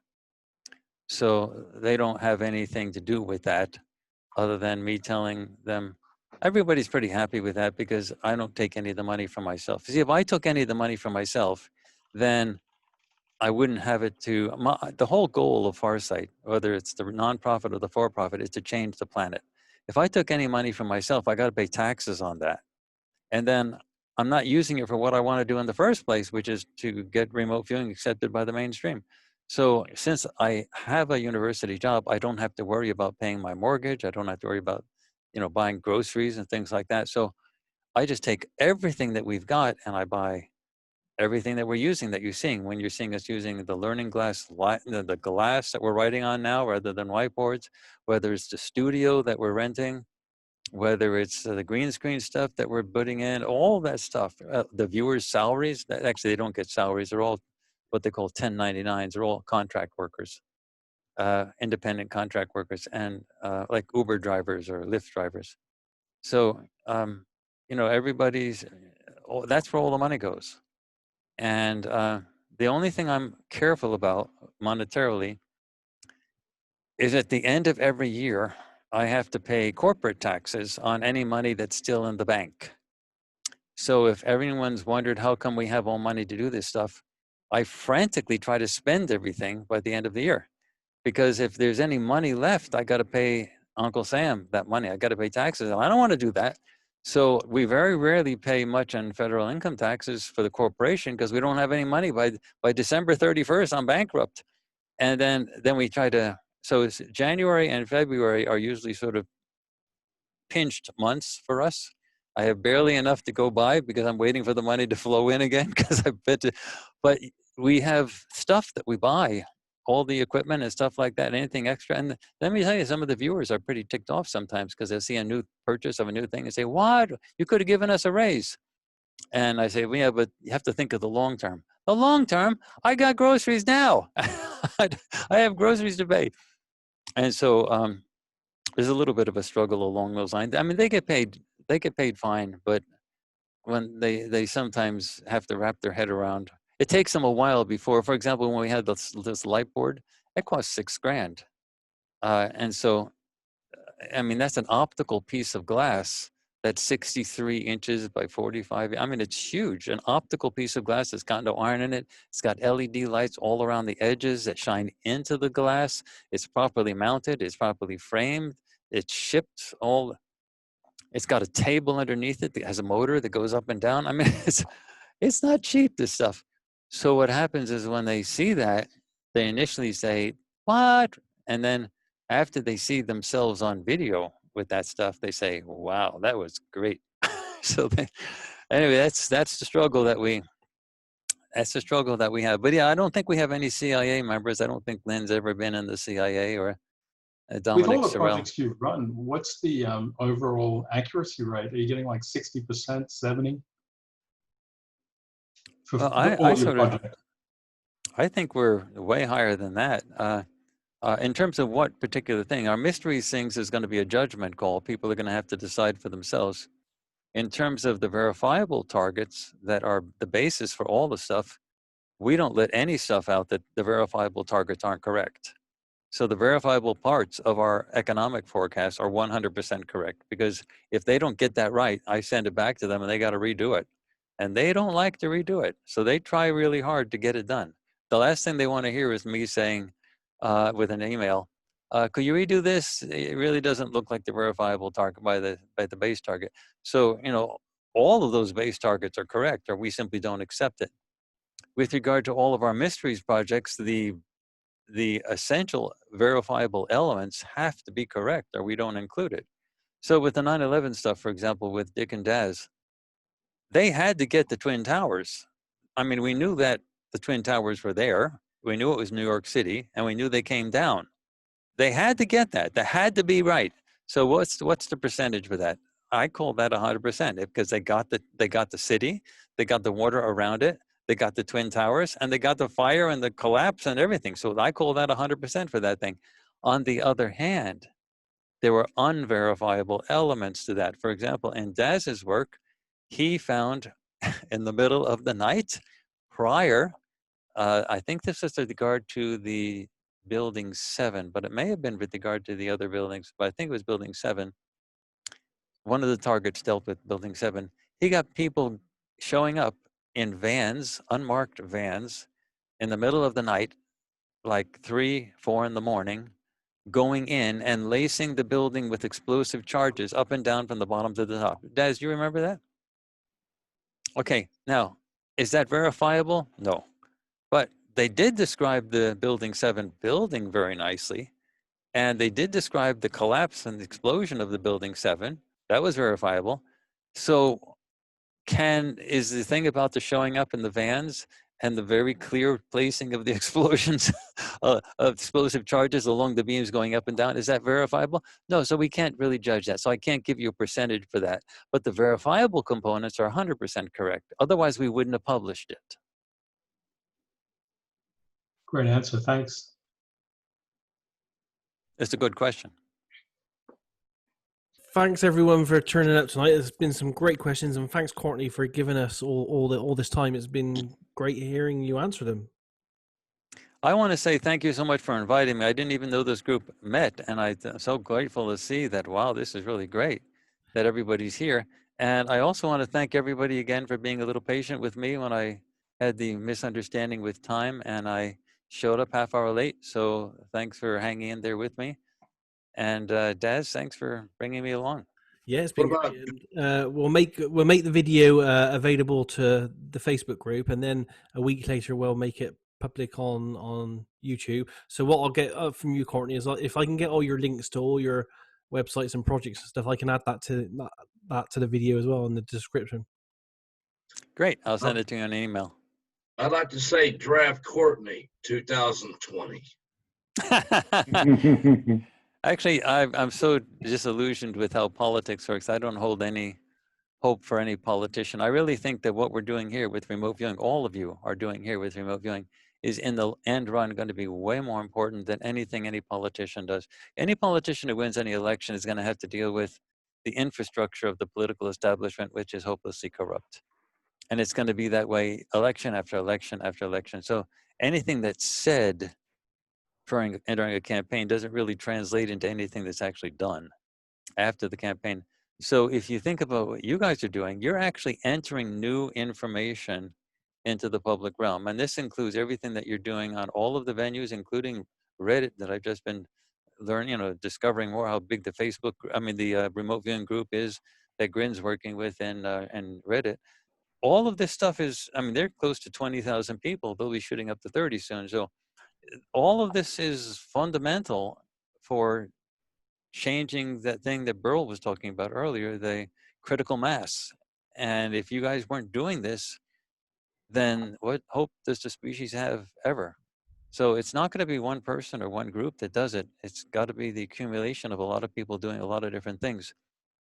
So so this is actually, believe it or not, in its own way, more important than any political election of any type.